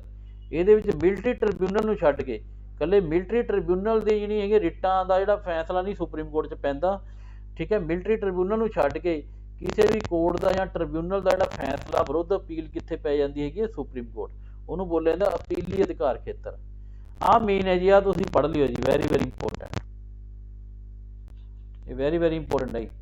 ਸਲਾਹ ਅਧਿਕਾਰ ਖੇਤਰ, ਇਹਦੇ ਵਿੱਚ ਕੀ ਹੈ, ਇਹ ਜਿਹੜੇ ਆਪਣੇ ਰਾਸ਼ਟਰਪਤੀ ਜੀ ਹੈ, ਰਾਸ਼ਟਰਪਤੀ ਜੀ ਨੂੰ ਮੰਨ ਲਓ ਕਿਸੇ ਵੀ ਕਾਨੂੰਨੀ ਮੁੱਦੇ ਤੇ, ਜਿਹੜੇ ਆਪਣੇ ਦੇਸ਼ ਦੇ ਰਾਸ਼ਟਰਪਤੀ ਹੈਗੇ ਉਹਨਾਂ ਨੂੰ ਕਿਸੇ ਮੰਨ ਲਓ ਕਾਨੂੰਨ ਦੇ ਮੁੱਦੇ ਤੇ ਸਲਾਹ ਦੀ ਲੋੜ ਪੈ ਜੇ, ਤਾਂ ਫਿਰ ਉਹ ਕੀ ਕਰਦੇ ਆ, ਸੁਪਰੀਮ ਕੋਰਟ ਤੋਂ ਸਲਾਹ ਲੈ ਸਕਦੇ ਆ। ਕਿਹੜੇ ਆਰਟੀਕਲ ਤਹਿਤ, 143, ਯਾਦ ਰੱਖਣਾ, ਵੈਰੀ ਵੈਰੀ ਇੰਪੋਰਟੈਂਟ ਹੈ। ਆਰਟੀਕਲ 143 ਤਹਿਤ ਕੀ ਹੈ, ਰਾਸ਼ਟਰਪਤੀ ਪਬਲਿਕ ਹਿੱਤ ਵਿੱਚ ਕਾਨੂੰਨੀ ਵਿਸ਼ੇ ਤੇ ਕੀ ਕਰ ਸਕਦੇ ਆ, ਸੁਪਰੀਮ ਕੋਰਟ ਤੋਂ ਸਲਾਹ ਲੈ ਸਕਦੇ ਆ, ਠੀਕ ਹੈ ਜੀ। ਇਹ ਵੈਰੀ ਵੈਰੀ ਇੰਪੋਰਟੈਂਟ ਹੈ ਇਸ ਚੀਜ਼ 'ਚ। ਅੱਗੇ ਆ ਜਾਓ, ਰਿਟਾਂ ਦੀਆਂ ਕਿਸਮਾਂ, ਇਹ ਵੀ ਇੰਪੋਰਟੈਂਟ ਹੈ ਜੀ। ਇਹਦੇ ਵਿੱਚ ਜਿਹੜਾ ਇੰਪੋਰਟੈਂਟ ਹੈ, ਇਕੱਲੇ ਨਾਮ ਹੀ ਇੰਪੋਰਟੈਂਟ ਹੈ, ਇੱਕ ਕਿਸਮਾਂ ਕਿੰਨੀਆਂ ਪ੍ਰਕਾਰ ਦੀਆਂ ਹੁੰਦੀਆਂ, 5 ਪ੍ਰਕਾਰ ਦੀਆਂ। ਰਿਟਾਂ ਕਿੰਨੇ ਪ੍ਰਕਾਰ ਦੀਆਂ ਹੁੰਦੀਆਂ, 5 ਪ੍ਰਕਾਰ ਦੀਆਂ। ਇੱਕ ਤੁਸੀਂ ਇਹਨਾਂ ਦੇ ਨਾਮ ਚੰਗੀ ਤਰ੍ਹਾਂ ਯਾਦ ਰੱਖਣੇ ਆ, ਵੈਸੇ ਆਪਾਂ ਸਾਰਾ ਪੜ੍ਹਦੇ ਹਾਂ, ਉਹ ਸਿਰਫ ਪੜ੍ਹ ਲਿਓ, ਵੈਸੇ ਨਾਮ ਤੁਸੀਂ ਯਾਦ ਰੱਖ ਲੈਣੇ ਆ। ਹਾਂ, ਆਪਾਂ ਕਰ ਹੀ ਲਿਆ ਵੀ ਸੁਪਰੀਮ ਕੋਰਟ ਮੌਲਿਕ ਅਧਿਕਾਰਾਂ ਦਾ ਰੱਖਿਅਕ ਹੈ, ਵੀ ਕਹਿਣ ਦਾ ਭਾਵ ਹੈ ਵੀ ਜੇ ਕਿਸੇ ਨੂੰ ਮੌਲਿਕ ਅਧਿਕਾਰ ਨਹੀਂ ਮਿਲ ਰਹੇ ਪ੍ਰੋਪਰ, ਤਾਂ ਉਹ ਕੋਰਟ ਦਾ ਸਹਾਰਾ ਲੈ ਸਕਦਾ ਹੈ। ਕਿੰਨੀਆਂ ਰਿਟਾਂ ਜਾਰੀ, ਕਿੰਨੀਆਂ ਰਿਟਾਂ ਪੈਂਦੀਆਂ, 5। ਆ ਇੰਗਲਿਸ਼ 'ਚ ਯਾਦ ਰੱਖਿਓ ਥੋੜ੍ਹਾ ਜਿਹਾ, ਤਾਂ ਇੰਗਲਿਸ਼ 'ਚ ਲਿਖਿਆ ਇਹ ਹੈਬੀਅਸ ਕਾਰਪਸ, ਹੈਬੀਅਸ ਕਾਰਪਸ। ਵੇਖੋ ਜਿਹੜਾ ਹੈਬੀਅਸ ਹੈ, ਹੈਬੀਅਸ ਕਾਰਪਸ ਦਾ ਮੀਨਿੰਗ ਹੁੰਦਾ to have the body of, to have the body ਦਾ ਮੀਨਿੰਗ ਹੁੰਦਾ ਕਿ ਸਰੀਰ ਹੈਗਾ, ਸਰੀਰ ਮੀਨਿੰਗ ਇਹ ਉਹ ਰਿਟ ਉਦੋਂ ਪੈਂਦੀ ਹੈ, ਸਪੋਜ਼ ਕਰੋ ਵੀ ਪੁਲਿਸ ਹੈ, ਠੀਕ ਹੈ ਜੀ, ਕਿਸੇ ਤੇ ਮੰਨ ਲਓ ਪੁਲਿਸ ਨੇ ਨਜਾਇਜ਼ ਪਰਚਾ ਕੱਢਤਾ, ਨਜਾਇਜ਼ ਕਿਸੇ ਨੂੰ ਮੰਨ ਲਓ ਵੀ ਜੇਲ੍ਹ 'ਚ ਸਿੱਟਤਾ, ਕਿਸੇ ਬੰਦੇ ਨੂੰ ਪੁਲਿਸ ਨੇ ਨਜਾਇਜ਼ ਕੀ ਕੀਤਾ, ਬੇਕਸੂਰ ਬੰਦੇ ਨੂੰ ਕੀ ਕਰਤਾ, ਜੇਲ੍ਹ 'ਚ ਸੁੱਟਤਾ, ਤਾਂ ਕੋਰਟ ਕਹਿੰਦੀ ਹੈ ਪੁਲਿਸ ਨੂੰ, ਠੀਕ ਹੈ, ਵੀ ਜਿਹੜਾ ਬੰਦਾ ਤੁਹਾਡੇ ਕੋਲ ਹੈਗਾ, ਜਿਹੜਾ ਬੰਦਾ ਹੈਗਾ ਮੰਨ ਲਓ ਜਿਹੜੇ ਵਿਅਕਤੀ ਨੂੰ ਉਹਨਾਂ ਨੇ ਜੇਲ੍ਹ 'ਚ ਸੁੱਟਿਆ, ਉਹਦੀ ਬੋਡੀ ਦਾ ਮੀਨਿੰਗ ਹੈ ਬੰਦਾ, to have the body of, to have the body of ਦਾ ਮੀਨਿੰਗ ਹੈ ਕਿ ਤੁਹਾਡੀ ਜੇਲ੍ਹ ਦੇ ਵਿੱਚ ਕੋਈ ਬੰਦਾ ਹੈਗਾ, ਬੋਡੀ ਦਾ ਮੀਨਿੰਗ ਹੈ ਵੀ ਜਿਹੜਾ ਕੋਈ ਬੰਦਾ ਤੁਹਾਡੀ ਜੇਲ੍ਹ ਦੇ ਵਿੱਚ ਹੈਗਾ। ਜਿਹੜਾ ਇਹਨਾਂ ਕੇਸਾਂ ਵਿੱਚ ਕੀ ਹੈ, ਜੇ ਕੋਈ ਪੁਲਿਸ ਵਾਲਾ, ਕੋਈ ਵੀ ਪੁਲਿਸ ਹੈ, ਉਹ ਬੇਕਸੂਰ ਬੰਦੇ ਨੂੰ ਜੇਲ੍ਹ 'ਚ ਸਿੱਟ ਦਿੰਦੀ ਹੈ, ਤਾਂ ਕੋਰਟ ਕਿਹਨੂੰ ਕਹਿ ਰਹੀ ਹੈ, ਪੁਲਿਸ ਨੂੰ ਕਹਿ ਰਹੀ ਹੈ ਵੀ ਤੁਹਾਡੀ ਜੇਲ੍ਹ ਦੇ ਵਿੱਚ ਜਿਹੜਾ ਬੰਦਾ ਹੈਗਾ, ਜਿਹਨੂੰ ਤੁਸੀਂ ਗੈਰ ਕਾਨੂੰਨੀ ਤਰੀਕੇ ਦੇ ਨਾਲ ਹੈਗਾ ਜੇਲ੍ਹ 'ਚ ਸੁੱਟਿਆ ਹੋਇਆ, ਠੀਕ ਹੈ, ਉਹਨੂੰ ਕੀ ਕਰੋ, ਛੱਡੋ, ਉਹਨੂੰ ਕੀ ਕਰੋ, ਛੱਡੋ, ਉਹਨੂੰ ਜਲਦੀ ਰਿਹਾ ਕਰੋ। ਉਹ ਕਿਹੜੀ ਰਿਟ ਹੋ ਗਈ, habeas corpus, to have the body of, have the body of, ਕਿ ਤੁਹਾਡੇ ਕੋਲ ਜੇਲ੍ਹ ਦੇ ਵਿੱਚ ਕੋਈ ਬੰਦਾ ਹੈਗਾ, ਉਹਦਾ ਸਰੀਰ ਹੈਗਾ ਇੱਕ ਤਰ੍ਹਾਂ ਦਾ, ਠੀਕ ਹੈ ਜੀ। ਮੈਂਡੇਮਸ ਦਾ ਮੀਨਿੰਗ ਹੁੰਦਾ ਹੁਕਮ ਦੇਣਾ, ਇਹਦਾ ਮੀਨਿੰਗ ਕੀ ਹੁੰਦਾ, ਮੈਂਡੇਮਸ ਦਾ ਹੁਕਮ ਦੇਣਾ, ਇਹਦੇ ਮੀਨਿੰਗਾਂ ਤੋਂ ਹੀ ਕਲੀਅਰ ਹੋ ਜਾਂਦਾ ਜੀ। ਮੈਂਡੇਮਸ ਦਾ ਮੀਨਿੰਗ ਕੀ ਹੁੰਦਾ, ਹੁਕਮ ਦੇਣਾ, ਠੀਕ ਹੈ। ਇਹਦੇ ਵਿੱਚ ਕੀ ਹੁੰਦਾ, ਮੰਨ ਲਓ ਕੋਈ ਸਰਕਾਰੀ ਵਿਅਕਤੀ ਹੈ, ਸਪੋਜ਼ ਕਰੋ ਕੀ ਹੈਗਾ, ਸਰਕਾਰੀ ਵਿਅਕਤੀ ਲਾ ਲਓ ਜਾਂ ਸਰਕਾਰੀ ਨੌਕਰ ਲਾ ਲਓ, ਜੇ ਆਪਾਂ ਕਹਿੰਦੇ ਸਰਕਾਰੀ ਮੁਲਾਜ਼ਮ ਹੈ, ਉਹ ਆਪਦਾ ਕੰਮ ਸਹੀ ਢੰਗ ਨਾਲ ਨਹੀਂ ਕਰ ਰਿਹਾ, कोई सरकारी मुलाजम है वो आपकी ड्यूटी हैगी है वो ठीक है वो सही ढंग नाल परफॉर्म नहीं कर रहा ठीक है तो ਉਹਦੇ ਵਿੱਚ ਜਿਹੜਾ ਸੁਪਰੀਮ ਕੋਰਟ ਹੈ ਉਹ ਕੀ ਕਰਦੀ ਹੈ ਸਰਕਾਰੀ ਸਰਵੈਂਟ ਇਹਦੇ ਵਿੱਚ ਸਰਕਾਰੀ ਸਰਵੈਂਟ ਦਾ ਮੀਨਿੰਗ ਸਰਕਾਰੀ ਮੁਲਾਜ਼ਮ ਆ ਉਹਨੂੰ ਆਰਡਰ ਕਰਦੀ ਹੈ ਜਿਹੜਾ ਬੰਦਾ ਦੀ ਡਿਊਟੀ ਹੈਗਾ ਸਹੀ ਢੰਗ ਨਾਲ ਨਹੀਂ ਕਰ ਰਿਹਾ ਵੀ ਆਪਦੀ ਡਿਊਟੀ ਹੈਗੀ ਹੈ ਐਜ਼ ਪਰ ਲੋ ਕਰ ਵੀ ਜਿਹੜਾ ਕੰਮ ਤੈਨੂੰ ਸਰਕਾਰ ਨੇ ਦਿੱਤਾ ਹੋਇਆ ਹੈ ਉਸ ਹਿਸਾਬ ਨਾਲ ਆਪਦਾ ਕੰਮ ਕਰੋ ਉਹ ਕਿਹੜੀ ਹੋ ਗਈ ਬੁਰੀ ਕਮਾਂਡ ਉਹਨੂੰ ਹੁਕਮ ਦਿੰਦੀ ਹੈ ਵੀ ਜਾਂ ਤਾਂ ਉਹਦੀ ਨੌਕਰੀ ਛੱਡ ਦੇ ਠੀਕ ਹੈ ਤੇ ਜਾਂ ਫਿਰ ਆਪਦਾ ਜਿਹੜਾ ਕੰਮ ਹੈਗਾ ਸਹੀ ਤਰੀਕੇ ਨਾਲ ਕਰ ਇਹ ਪ੍ਰਾਈਵੇਟ ਦੇ ਅਗੇਂਸਟ ਨਹੀਂ ਹੁੰਦਾ ਮੈਂ ਤੁਹਾਨੂੰ ਪਹਿਲਾਂ ਹੀ ਦੱਸਤਾ ਸਰਕਾਰੀ ਇਸ ਲਈ ਲਿਖਿਆ ਵੀ it can not be issued against private individual ਵੀ ਜਿਹੜਾ ਹੈਗਾ ਵਿਅਕਤੀ ਕੋਈ ਪ੍ਰਾਈਵੇਟ ਬੰਦਾ ਕੋਈ ਪ੍ਰਾਈਵੇਟ ਕੰਮ ਕਰ ਰਿਹਾ ਹੈ ਉਹ 'ਚ ਸੁਪਰੀਮ ਕੋਰਟ ਕੁਝ ਨਹੀਂ ਕਰ ਸਕਦੀ ਮੰਨ ਲਓ ਕਿ ਬੰਦਾ ਪ੍ਰਾਈਵੇਟ ਕੋਈ ਦੁਕਾਨ ਚਲਾ ਰਿਹਾ ਹੈ ਮੰਨ ਲਓ ਕਰਿਆਨੀ ਦੁਕਾਨ ਹੈ ਕੋਈ ਬੰਦਾ ਆਪਾਂ ਨੂੰ ਕਹਿ ਦੇ ਯਾਰ ਆਪਾਂ ਨੂੰ ਕੋਈ ਚੀਜ਼ ਚਾਹੀਦੀ ਹੋਵੇ ਉਹ ਕਹੇ ਮੈਂ ਤੁਹਾਨੂੰ ਨਹੀਂ ਦੇਣੀ ਤਾਂ ਆਪਾਂ ਸੁਪਰੀਮ ਕੋਰਟ ਉਹਨੂੰ ਕਹਿ ਨਹੀਂ ਸਕਦੀ ਵੀ ਇਹਨੂੰ ਦਿਓ ਹੀ ਦਿਓ ਪਰ ਜੇ ਹਾਂ ਕੋਈ ਸਰਕਾਰੀ ਮੁਲਾਜ਼ਮ ਹੈ ਜਿਹੜਾ ਉਹਨੂੰ ਕੰਮ ਦਿੱਤਾ ਹੈ ਉਹ ਆਪਣਾ ਨਹੀਂ ਕਰਦਾ ਆਪਾਂ ਕੋਰਟ ਜਾ ਸਕਦੇ ਵੀ ਇਹ ਕੰਮ ਹੈਗਾ ਜੀ ਮੇਰਾ ਸਰਕਾਰੀ ਇਹ ਸਰਕਾਰੀ ਮੁਲਾਜ਼ਮ ਨਹੀਂ ਕਰ ਰਿਹਾ ਉਦੋਂ ਕੋਰਟ ਕਿਹੜੀ ਰਿਟ ਜਾਰੀ ਕਰੂਗੀ ਮੈਂਡੇਮਸ ਪ੍ਰੋਹਿਬਿਸ਼ਨ ਦਾ ਮੀਨਿੰਗ ਹੁੰਦਾ ਟੂ ਫੋਰਬਿਡ ਦੇਖੋ ਪ੍ਰੋਹਿਬਿਸ਼ਨ ਦਾ ਮੀਨਿੰਗ ਕੀ ਹੁੰਦਾ ਵੈਸੇ ਵੀ ਰੋਕ ਪ੍ਰੋਹਿਬਿਸ਼ਨ ਦਾ ਮੀਨਿੰਗ ਕੀ ਹੁੰਦਾ ਰੋਕ ਲਾਉਣਾ ਠੀਕ ਹੈ ਮਨਾ ਕਰਨਾ ਇਹਦੇ ਵਿੱਚ ਕੀ ਹੈ ਜਿਹੜੀ ਉੱਚ ਕੋਰਟ ਹੈਗੀ ਹੈ ਉੱਚ ਕੋਰਟ ਵੇਖੋ ਮੰਨ ਲਓ ਐਸਸੀ ਹੈ ਐਸਸੀ ਤੋਂ ਛੋਟੀ ਕਿਹੜੀ ਹੁੰਦੀ ਹੈ high court SC meaning supreme court ਤੋਂ ਛੋਟੀ ਕਿਹੜੀ ਕੋਰਟ ਹੋ ਗਈ ਹਾਈ ਕੋਰਟ ਤੋਂ ਕਿਹੜੀ ਕੋਰਟ ਹੋ ਗਈ ਛੋਟੀ ਡਿਸਟ੍ਰਿਕਟ ਕੋਰਟ ਠੀਕ ਹੈ ਡਿਸਟ੍ਰਿਕਟ ਕੋਰਟ ਤੋਂ ਛੋਟੀਆਂ ਕਿਹੜੀਆਂ ਹੁੰਦੀਆਂ ਨੇ ਤਹਿਸੀਲ 'ਚ ਬਣੀਆਂ ਹੁੰਦੀਆਂ ਜਿਹੜੀਆਂ ਕੀ ਬਣੀਆਂ ਹੁੰਦੀਆਂ ਤਹਿਸੀਲਾਂ ਵਗੈਰਾ ਦੇ ਵਿੱਚ ਬਣੀਆਂ ਹੁੰਦੀਆਂ ਬਲੋਕਾਂ ਦੇ ਵਿੱਚ ਬਣੀਆਂ ਹੁੰਦੀਆਂ ਠੀਕ ਹੈ ਯਾਨੀ ਕਿ ਉਹ 'ਚ ਲਿਖਿਆ ਹਾਇਰ ਕੋਰਟ ਮੰਨ ਲਓ ਡਿਸਟ੍ਰਿਕਟ ਕੋਰਟ ਤੋਂ ਉੱਪਰ ਹਾਈ ਕੋਰਟ ਤੇ ਸੁਪਰੀਮ ਕੋਰਟ ਉਹ ਹੋ ਗਈ ਨਾ ਹਾਇਰ ਹੋ ਗਈ ਸਭ ਤੋਂ ਉੱਪਰ ਹੁੰਦੀ ਹੈ ਸੁਪਰੀਮ ਕੋਰਟ ਫਿਰ ਹਾਈ ਕੋਰਟ ਫਿਰ ਡਿਸਟ੍ਰਿਕਟ ਉਵੇਂ ਤਹਿਸੀਲ ਠੀਕ ਹੈ ਜੀ ਕਹਿੰਦੇ ਜਿਹੜੀ ਵੱਡੀ ਕੋਰਟ ਹੈਗੀ ਹੈ ਉੱਚੀ ਕੋਰਟ ਹਾਇਰ ਕੋਰਟ ਹੈਗੀ ਹੈ ਠੀਕ ਹੈ ਉਹ ਲੋਅਰ ਕੋਰਟ ਨੂੰ ਆਰਡਰ ਜਾਰੀ ਕਰਦੀ ਹੈ ਜਿਹੜੀ ਹਾਇਰ ਕੋਰਟ ਹੈਗੀ ਹੈ ਲੋਅਰ ਕੋਰਟ ਨੂੰ ਕੀ ਕਰਦੀ ਹੈ ਆਰਡਰ ਜਾਰੀ ਕਰਦੀ ਹੈ ਕੀ ਜਾਰੀ ਕਰਦੀ ਹੈ to prevent the letter from exceeding ਜਦੋਂ ਮੰਨ ਲਓ ਕੋਈ ਲੋਅਰ ਕੋਰਟ ਹੈਗੀ ਆ ਉਹਦੀ ਜੂਰੀਡਿਕਸ਼ਨ ਮੀਨਿੰਗ ਉਹਦਾ ਅਧਿਕਾਰ ਖੇਤਰ ਜਿਵੇਂ ਹਾਈ ਕੋਰਟ ਹੈ ਦੇਖੋ ਹਾਈ ਕੋਰਟ ਹਰ ਸਟੇਟ ਦੀ ਅਲੱਗ ਹੈ ਸਿਰਫ ਪੰਜਾਬ ਤੇ ਚਲੋ ਹਰਿਆਣੇ ਤਾਂ ਇੱਕੋ ਜਿਹੀ ਹੈ ਪੰਜਾਬ ਤੇ ਹਰਿਆਣੇ ਦਾ ਹਾਈ ਕੋਰਟ ਚਲੋ ਸੇਮ ਹੈ ਇਹਨੂੰ ਛੱਡ ਕੇ ਸਾਰੀਆਂ ਸਟੇਟਾਂ ਹੀ ਅਲੱਗ ਹੈ ਜਿਵੇਂ ਰਾਜਸਥਾਨ ਦੀ ਅਲੱਗ ਹੈ ਜੀ ਠੀਕ ਹੈ ਜੀ ਹੁਣ ਜਿਹੜੀ ਹਾਈ ਕੋਰਟ ਸਪੋਜ਼ ਕਰੋ ਪੰਜਾਬ ਹਰਿਆਣੇ ਦੀ ਹੈ ਇਹ ਬੋਂਬੇ ਕੋਈ ਆਰਡਰ ਜਾਰੀ ਕਰ ਦਿੰਦੀ ਹੈ ਯਾਨੀ ਕਿ ਮਹਾਰਾਸ਼ਟਰ ਲਈ ਕੋਈ ਆਰਡਰ ਜਾਰੀ ਕਰ ਦਿੰਦੀ ਹੈ ਉਹ ਲਾਗੂ ਨਹੀਂ ਨਾ ਹੋਣਾ ਕਿਉਂਕਿ ਮਹਾਰਾਸ਼ਟਰ ਸਰਕਾਰ ਨੇ ਆਰਡਰ ਮੰਨਣਾ ਹੀ ਨਹੀਂਗਾ ਹਾਈ ਕੋਰਟ ਹੈਗੀ ਹੈ ਪੰਜਾਬ ਹਰਿਆਣਾ ਦੀ ਉਹ ਮਹਾਰਾਸ਼ਟਰ ਤਾਂ ਉੱਥੇ ਤਾਂ ਆਪਦੀ ਹੈਗੀ ਹੈ ਹਾਈ ਕੋਰਟ ਠੀਕ ਹੈ ਉਸੇ ਤਰ੍ਹਾਂ ਯੂਪੀ ਦਾ ਕੋਈ ਆਰਡਰ ਜਾਰੀ ਕਰਦੇ ਯੂਪੀ ਤਾਂ ਆਪਦੀ ਹਾਈ ਕੋਰਟ ਹੈ ਉਹਨੂੰ ਬੋਲਿਆ ਜਾਂਦਾ ਜੂਰੀਡਿਕਸ਼ਨ ਐਕਸੀਡ ਕਰ ਗਈ ਵੀ ਜਿਹੜਾ ਕੋਰਟ ਦਾ ਜਿਹੜਾ ਜੂਰੀਡਿਕਸ਼ਨ ਹੈਗਾ ਜਿੱਥੋਂ ਦੀ ਹਾਈ ਕੋਰਟ ਹੈ ਉਹਦਾ ਜਿਹੜਾ ਜੂਰੀਡਿਕਸ਼ਨ ਨੂੰ ਕੀ ਕਰ ਲਿਆ ਉਹਨੇ ਐਕਸੀਡ ਕਰ ਲਿਆ ਤੇ ਸੁਪਰੀਮ ਕੋਰਟ ਜਿਹੜੀ ਪ੍ਰੋਹਿਬਿਸ਼ਨ ਰਿਟ ਜਾਰੀ ਕਰਦੀ ਹੈ ਹਾਈ ਕੋਰਟ ਨੂੰ ਕਿ ਆਪਦੀ ਤੁਸੀਂ ਜੂਰੀਡਿਕਸ਼ਨ ਕੀ ਕਰ ਰਹੇ ਹੋ ਐਕਸੀਡ ਕਰ ਰਹੇ ਹੋ ਉਹਨੂੰ ਕੀ ਕਰਨਾ ਰੋਕਣਾ ਵੀ ਤੁਸੀਂ ਆਪਦੀ ਜੂਰੀਡਿਕਸ਼ਨ ਹੈਗੀ ਹੈ ਐਕਸੀਡ ਯਾਨੀ ਕਿ ਜੂਰੀਡਿਕਸ਼ਨ ਤੋਂ ਬਾਹਰ ਜਾ ਕੇ ਕੰਮ ਨਹੀਂ ਕਰ ਸਕਦੇ ਯਾਨੀ ਕਿ ਕਹਿਣ ਦਾ ਮੀਨਿੰਗ ਹੈ ਇੱਕ ਕੋਰਟ ਵੱਲੋਂ ਦੂਜੀ ਕੋਰਟ ਵੱਲੋਂ ਸਪੋਜ਼ ਕਰੋ ਉਵੇਂ ਹਾਈ ਕੋਰਟ ਡਿਸਟ੍ਰਿਕਟ ਕੋਰਟ ਨੂੰ ਕਰ ਸਕਦੀ ਹੈ ਜਿਵੇਂ ਆਪਣੇ ਹਰ ਜ਼ਿਲ੍ਹੇ 'ਚ ਅਲੱਗ ਬਣੀ ਹੁੰਦੀ ਹੈ ਹਰ ਜ਼ਿਲ੍ਹੇ ਦੇ ਵਿੱਚ ਵੇਖੋ ਕੋਰਟ ਬਣੀ ਹੁੰਦੀ ਹੈ ਨਾ ਜੀ ਮੰਨ ਲਓ ਕੋਈ ਜ਼ਿਲ੍ਹਾ ਹੈਗਾ ਸਪੋਜ਼ ਕਰੋ ਸੰਗਰੂਰ ਹੈ ਸਪੋਜ਼ ਕਰੋ ਸੰਗਰੂਰ ਜ਼ਿਲ੍ਹੇ ਦੀ ਕੋਰਟ ਹੈ ਉਹ ਕੋਈ ਆਰਡਰ ਜਾਰੀ ਕਰਦੇ ਸਪੋਜ਼ ਕਰੋ ਅੰਮ੍ਰਿਤਸਰ ਲਈ ਗਲਤ ਆ ਨਾ ਉਹ ਕਿਉਂਕਿ ਅੰਮ੍ਰਿਤਸਰ ਤਾਂ ਆਪਦੀ ਕੋਰਟ ਅਲੱਗ ਹੈਗੀ ਹੈ ਤਾਂ ਉਹਨੂੰ ਕੀ ਬੋਲਿਆ ਜਾਂਦਾ ਜੂਰੀਡਿਕਸ਼ਨ ਨੂੰ ਐਕਸੀਡ ਕਰਨਾ ਹਾਈ ਕੋਰਟ ਉਹਦੇ ਉੱਤੇ ਰੋਕ ਲਗਾ ਸਕਦੀ ਹੈ ਜੇ ਕੋਈ ਡਿਸਟ੍ਰਿਕਟ ਕੋਰਟ ਜੂਰੀਡਿਕਸ਼ਨ ਐਕਸੀਡ ਕਰਦੀ ਹੈ ਹਾਈ ਕੋਰਟ ਲਗਾਦੀ ਹੈ ਹਾਈ ਕੋਰਟ ਕਰਦੀ ਹੈ ਤਾਂ ਸੁਪਰੀਮ ਕੋਰਟ ਲਗਾ ਸਕਦੀ ਹੈ ਸਰਟੀਓਰੇਰੀ ਠੀਕ ਹੈ ਇਹਦਾ ਮੀਨਿੰਗ ਹੁੰਦਾ ਟੂ ਬੀ ਸਰਟੀਫਾਈਡ ਦੇ ਨਾਮ ਤੋਂ ਹੀ ਹੈ ਟੂ ਬੀ ਸਰਟੀਫਾਈ ਵੀ ਇਹਨੂੰ ਪੱਕਾ ਸਰਟੀਫਾਈ ਕਰੋ ਜਾਂ ਇਨਫੋਰਮ ਕਰੋ ਇਹਦਾ ਮੀਨਿੰਗ ਕੀ ਹੋ ਗਿਆ ਟੂ ਬੀ ਸਰਟੀਫਾਈਡ ਵੀ ਇਹ ਸਰਟੀਫਾਈ ਕੀਤਾ ਜਾਂਦਾ ਕਿ ਪੱਕਾ ਤੁਹਾਨੂੰ ਵਿਸ਼ਵਾਸ ਦਿਵਾਇਆ ਜਾਂਦਾ ਜਾਂ ਇਨਫੋਰਮ ਕੀਤਾ ਜਾਂਦਾ ਇਹ ਵੀ ਕੀ ਹੈ ਇਹਦੇ ਵਿੱਚ ਵੀ ਵੇਖੋ ਹਾਇਰ ਕੋਰਟ ਲੋਅਰ ਕੋਰਟ ਨੂੰ ਹੀ ਕਰਦੀ ਹੈ ਜਿਹੜੀ ਹਾਇਰ ਕੋਰਟ ਹੈਗੀ ਹੈ ਉੱਚ ਅਦਾਲਤ ਲੋਅਰ ਕੋਰਟ ਨੂੰ ਆਰਡਰ ਕਰਦੀ ਹੈ ਵੀ ਜਿਹੜਾ ਕੋਈ ਕੇਸ ਉਹਦੇ ਕੋਲ ਪੈਂਡਿੰਗ ਪਿਆ ਜਾਂ ਤਾਂ ਕੋਈ ਉਹਦੇ ਉੱਤੇ ਆਰਡਰ ਜਾਰੀ ਕਰੋ ਜਾਂ ਉਹਨੂੰ ਕੇਸ ਨੂੰ ਕੀ ਕਰੋ ਟਰਾਂਸਫਰ ਕਰੋ ਜੋ ਹਾਇਰ ਜਿਹੜੀ ਕੋਰਟ ਹੈਗੀ ਹੈ ਲੋਅਰ ਕੋਰਟ ਨੂੰ ਆਰਡਰ ਜਾਰੀ ਕਰਦੀ ਹੈ ਵੀ ਜਿਹੜਾ ਤੁਹਾਡੇ ਕੋਲ ਕੋਈ ਕੇਸ ਪਿਆ ਉਹਨੂੰ ਜਾਂ ਤਾਂ ਟਰਾਂਸਫਰ ਕਰ ਦਿਓ ਜਾਂ ਜਿਹੜੀ ਤੁਸੀਂ ਕੋਈ ਜੱਜਮੈਂਟ ਦਿੱਤੀ ਹੈਗੀ ਹੈ ਵੀ ਲੋਅਰ ਕੋਰਟ ਨੇ ਕੋਈ ਜੱਜਮੈਂਟ ਦਿੱਤੀ ਉਹ ਐਜ ਪਰ ਕਾਨੂੰਨ ਹੈ ਨਹੀਂ ਗੀ, ਐਜ ਪਰ ਕਾਨੂੰਨ ਨਹੀਂ ਹੈਗੀ, ਠੀਕ ਹੈ, ਤਾਂ ਫਿਰ ਉਹਨੂੰ ਕੀ ਕਰ ਦਿੰਦੀ ਹੈਗੀ, ਕੁਐਸ਼ ਕਰ ਦਿੰਦੀ, ਉਹਦੀ ਜੱਜਮੈਂਟ ਨੂੰ ਕੀ ਕਰ ਦਿੰਦੀ ਹੈਗੀ, ਉਹ ਕੁਐਸ਼ ਖਤਮ ਕਰ ਦਿੰਦੀ ਹੈ। ਆ ਇੰਪੋਰਟੈਂਟ ਨਾ ਪੰਜਾਂ ਚੋਂ ਜੀ। ਕਿਊ ਵਾਰੰਟੋ, ਕਿਊ ਵਾਰੰਟੋ ਦਾ ਮੀਨਿੰਗ ਹੁੰਦਾ ਬਾਏ ਵਟ ਅਥਾਰਟੀ। ਕਿਊ ਵਾਰੰਟੋ ਮੀਨਿੰਗ ਕੀ ਹੁੰਦਾ, ਬਾਏ ਵਟ ਅਥਾਰਟੀ ਜਾਂ ਬਾਏ ਵਟ ਵਾਰੰਟ, ਵੀ ਕਿਹੜੀ ਅਥਾਰਟੀ ਨਾਲ, ਕਿਹੜੀ ਅਥਾਰਟੀ ਨਾਲ।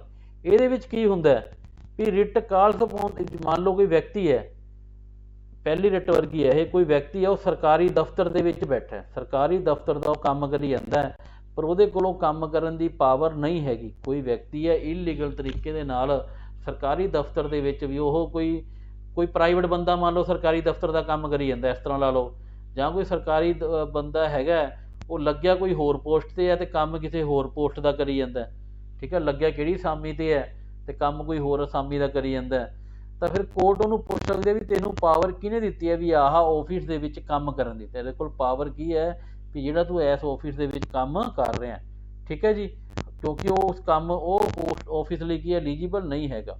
ਕੋਰਟ ਜਿਹੜੀ ਹੈਗੀ ਉਹਦੀ ਅਪੁਆਇੰਟਮੈਂਟ ਨੂੰ ਉਹ ਯਾਨੀ ਕਿ ਰੱਦ ਵੀ ਕਰ ਸਕਦੀ ਹੈ। ਮੰਨ ਲਓ ਕੋਈ ਬੰਦਾ ਗਲਤ ਤਰ੍ਹਾਂ ਜੁਆਇਨਿੰਗ ਲੈ ਗਿਆ, ਇਹ ਉਹ ਰਿਟ ਉਦੋਂ ਜਾਰੀ ਕੀਤੀ ਜਾਂਦੀ ਹੈ, ਠੀਕ ਹੈ। ਤੁਸੀਂ ਇਹ ਪੰਜਾਂ ਦਾ ਨਾਮ ਯਾਦ ਕਰ ਲੈਣਾ ਪਲੀਜ਼, 5 ਰਿਟਾਂ ਹੁੰਦੀਆਂ, ਇੱਕ ਤਾਂ ਇਹ ਯਾਦ ਰੱਖਣਾ ਅਤੇ ਪੰਜਾਂ ਦਾ ਨਾਮ ਯਾਦ ਕਰ ਲੈਣਾ। ਇੱਕ ਇਹਨਾਂ ਦਾ ਮੀਨਿੰਗ ਬਸ ਆ ਸ਼ੋਰਟ 'ਚ, ਬਾਏ ਵਟ ਅਥਾਰਟੀ ਜਿਵੇਂ ਹੈ ਨਾ, ਉਵੇਂ to be certified, to be informed, ਇਹ ਤੁਸੀਂ ਯਾਦ ਕਰ ਲੈਣਾ। ਇੱਕ ਆ ਵੇਖੋ ਇਫੈਕਟ, ਜਿਹੜਾ ਆਪਾਂ ਵੇਖਿਆ ਨਾ, ਜਿਹੜਾ ਆਪਾਂ ਰਿਟ ਪਾ ਸਕਦੇ ਹਾਂ, ਆਪਾਂ ਜਦੋਂ ਫੰਡਾਮੈਂਟਲ ਰਾਈਟ ਕੀਤੇ ਸੀਗੇ, ਜਦੋਂ ਫੰਡਾਮੈਂਟਲ ਰਾਈਟ ਕੀਤੇ ਸੀਗੇ ਤਾਂ ਆਰਟੀਕਲ ਆਪਾਂ ਲਿਖਿਆ ਸੀ 32 ਤਹਿਤ, ਜਦੋਂ ਫੰਡਾਮੈਂਟਲ ਰਾਈਟ ਕੀਤੇ ਸੀ ਆਰਟੀਕਲ 32 ਤਹਿਤ ਕੋਈ ਵੀ ਵਿਅਕਤੀ ਹੈਗਾ ਉਹ ਕਿੱਥੇ ਜਾ ਸਕਦਾ, ਸੁਪਰੀਮ ਕੋਰਟ ਜਾ ਸਕਦਾ ਆਪਦੇ ਫੰਡਾਮੈਂਟਲ ਰਾਈਟਸ ਨੂੰ ਪ੍ਰਾਪਤ ਕਰਨ ਲਈ। ਜੇ ਕਿਸੇ ਵਿਅਕਤੀ ਨੂੰ ਫੰਡਾਮੈਂਟਲ ਰਾਈਟਸ ਨਹੀਂ ਮਿਲ ਰਹੀ ਤਾਂ ਉਹ ਆਰਟੀਕਲ 32 ਤਹਿਤ ਕੀ ਹੈ, ਸੁਪਰੀਮ ਕੋਰਟ ਜਾ ਸਕਦਾ, ਠੀਕ ਹੈ। ਜੇ ਆਪਾਂ ਸੁਪਰੀਮ ਕੋਰਟ ਜਾਣਾ ਹੋਵੇ ਤਾਂ ਯਾਦ ਰੱਖਿਓ ਸਿੱਧਾ ਸੁਪਰੀਮ ਕੋਰਟ ਦਾ ਆਰਟੀਕਲ 32 ਹੈ, ਜਦੋਂ ਕੋਈ ਵਿਅਕਤੀ ਸਿੱਧਾ ਸੁਪਰੀਮ ਕੋਰਟ ਜਾਂਦਾ ਤਾਂ ਆਰਟੀਕਲ 32 ਹੈ, ਪਰ ਜੇ ਹਾਈ ਕੋਰਟ ਜਾਂਦਾ ਤਾਂ 226 ਹੈ, ਦੋਨਾਂ ਦਾ 32 ਨਹੀਂ ਹੈਗਾ। ਸੁਪਰੀਮ ਕੋਰਟ ਦਾ 32 ਹੈ, ਹਾਈ ਕੋਰਟ 'ਚ ਰਿਟ ਕਿੰਨੇ ਆਰਟੀਕਲ ਤਹਿਤ ਪੈਂਦੀ ਹੈ, 226 ਤਹਿਤ, ਠੀਕ ਹੈ। ਆਹ ਲਿਖਿਆ ਆਰਟੀਕਲ 32 ਤਹਿਤ ਸੁਪਰੀਮ ਕੋਰਟ ਅਸਲ ਅਧਿਕਾਰ ਖੇਤਰ ਵਿੱਚ, ਜਿਹੜਾ ਇੱਕ ਗੱਲ ਹੋਰ ਯਾਦ ਰੱਖਿਓ, ਜਿਹੜਾ ਸੁਪਰੀਮ ਕੋਰਟ ਹੈ ਉਹਦੇ ਵਿੱਚ ਸਿਰਫ ਮੌਲਿਕ ਅਧਿਕਾਰਾਂ ਦੇ ਤਹਿਤ ਹੀ ਜਾ ਸਕਦਾ ਹੈ। ਜੇ ਕਿਸੇ ਨੂੰ ਕੋਈ ਮੌਲਿਕ ਅਧਿਕਾਰਾਂ ਉਹਨੂੰ ਉਹਦੇ ਪ੍ਰੋਪਰ ਮੌਲਿਕ ਅਧਿਕਾਰ ਨਹੀਂ ਮਿਲ ਰਹੇ ਤਾਂ ਉਹ ਆਰਟੀਕਲ 32 ਤਹਿਤ ਸਿੱਧਾ ਸੁਪਰੀਮ ਕੋਰਟ ਜਾ ਸਕਦਾ ਹੈ। ਪਰ ਜਿਹੜਾ ਹਾਈ ਕੋਰਟ ਹੁੰਦੀ ਹੈ ਨਾ ਜੀ, ਉਹਦੇ ਵਿੱਚ ਇਕੱਲੇ ਮੌਲਿਕ ਅਧਿਕਾਰਾਂ ਦਾ ਨਹੀਂ ਫੈਸਲਾ ਹੁੰਦਾ। ਜੇ ਮੌਲਿਕ ਅਧਿਕਾਰਾਂ ਨੂੰ ਛੱਡ ਕੇ ਹੋਰ ਮੰਨ ਲਓ ਦੀ ਆਂਢ ਗੁਆਂਢ 'ਚ ਕੋਈ ਲੜਾਈ ਹੋ ਗਈ, ਠੀਕ ਹੈ, ਕੋਈ ਵੀ ਹੋਰ ਕੰਮ ਹੋ ਗਿਆ, ਮੌਲਿਕ ਅਧਿਕਾਰਾਂ ਨੂੰ ਫੰਡਾਮੈਂਟਲ ਰਾਈਟ ਨੂੰ ਛੱਡ ਕੇ ਕੋਈ ਲੜਾਈ, ਕੋਈ ਜ਼ਮੀਨ ਦੀ ਲੜਾਈ, ਕੋਈ ਵੀ ਮੌਲਿਕ ਅਧਿਕਾਰਾਂ ਜਿਹੜੇ ਮੌਲਿਕ ਅਧਿਕਾਰਾਂ ਦੀ ਕੈਟਾਗਰੀ 'ਚ ਨਹੀਂ ਆਉਂਦੇ, ਉਹਦੇ ਨਾਲ ਨਾਲ ਹੋਰ ਕੋਈ ਵੀ ਰਿਟ ਹੈਗੀ ਹੈ ਉਹ ਸਾਰੀਆਂ ਕਿੱਥੇ ਪੈਂਦੀਆਂ, ਹਾਈ ਕੋਰਟ। ਇਹ ਯਾਦ ਰੱਖਿਓ ਸੁਪਰੀਮ ਕੋਰਟ 'ਚ ਕਿਹੜੀ ਰਿਟਾਂ ਪੈਂਦੀਆਂ, ਇਕੱਲੇ ਮੌਲਿਕ ਅਧਿਕਾਰਾਂ ਵਾਲੀਆਂ। ਹਾਈ ਕੋਰਟ ਦੇ ਵਿੱਚ ਮੌਲਿਕ ਅਧਿਕਾਰਾਂ ਦੇ ਨਾਲ ਨਾਲ ਜਿਹੜੀਆਂ ਹੋਰ ਕੋਈ ਵੀ ਹੈਗੇ ਲੜਾਈ ਝਗੜੇ ਜਾਂ ਕੋਈ ਵੀ ਮੰਨ ਲਓ ਇਸ਼ੂ ਆ ਉਹਦੇ ਵੀ ਰਿਟਾਂ ਪੈਂਦੀਆਂ। ਇਸ ਕਰਕੇ ਕਿਹਾ ਜਾਂਦਾ ਵੀ ਜਿਹੜਾ ਹਾਈ ਕੋਰਟ ਦਾ ਰਿਟ ਜਾਰੀ ਕਰਨ ਨੂੰ ਲੈ ਕੇ ਹਾਈ ਕੋਰਟ ਦਾ ਜਿਹੜਾ ਅਧਿਕਾਰ ਹੈ ਕੀ ਹੈ, ਸੁਪਰੀਮ ਕੋਰਟ ਨਾਲੋਂ ਵੱਧ ਹੈ।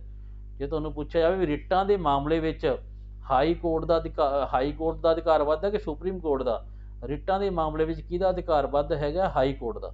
ਕਿਉਂਕਿ ਵੇਖੋ ਸੁਪਰੀਮ ਕੋਰਟ 'ਚ ਤਾਂ ਇਕੱਲੇ ਮੌਲਿਕ ਅਧਿਕਾਰਾਂ ਵਾਲੀ ਪੈਂਦੀ ਹੈ, ਯਾਦ ਰੱਖਿਓ ਸੁਪਰੀਮ ਕੋਰਟ 'ਚ ਕਿਹੜੀ ਰਿਟ ਪੈਂਦੀ ਹੈ, ਇਕੱਲੇ ਮੌਲਿਕ ਅਧਿਕਾਰਾਂ ਵਾਲੀ, ਠੀਕ ਹੈ। ਇਹ ਇਕੱਲੇ ਸੁਪਰੀਮ ਕੋਰਟ 'ਚ ਇਹ ਪੈਂਦੀ ਹੈ।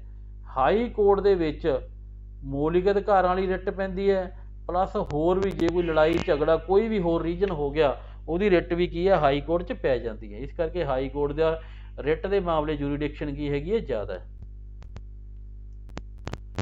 ਅੱਗੇ ਆ ਜਾਓ, ਆ ਛੋਟਾ ਜਿਹਾ ਟੋਪਿਕ ਹੈ, ਵੈਸੇ ਪੜ੍ਹ ਲੈਣਾ ਇਹ ਠੀਕ ਹੈ। ਜਿਵੇਂ ਐਡ ਹੋਕ ਜੱਜ, ਐਡ ਹੋਕ ਦਾ ਮੀਨਿੰਗ ਹੁੰਦਾ ਵੀ ਟੈਂਪਰੇਰੀ ਤੌਰ 'ਤੇ ਮੰਨ ਲਓ ਜੱਜ ਪੂਰੇ ਨਹੀਂ ਹੈਗੇ ਤਾਂ ਆਪਾਂ ਟੈਂਪਰੇਰੀ ਤੌਰ 'ਤੇ ਜਿਹੜੇ ਜੱਜ ਹੈਗੇ ਉਹਨਾਂ ਨੂੰ ਬਦਲੀ ਕਰਕੇ ਜਾਂ ਵੈਸੇ ਬੁਲਾ ਲਿਆ ਜਾਂਦਾ।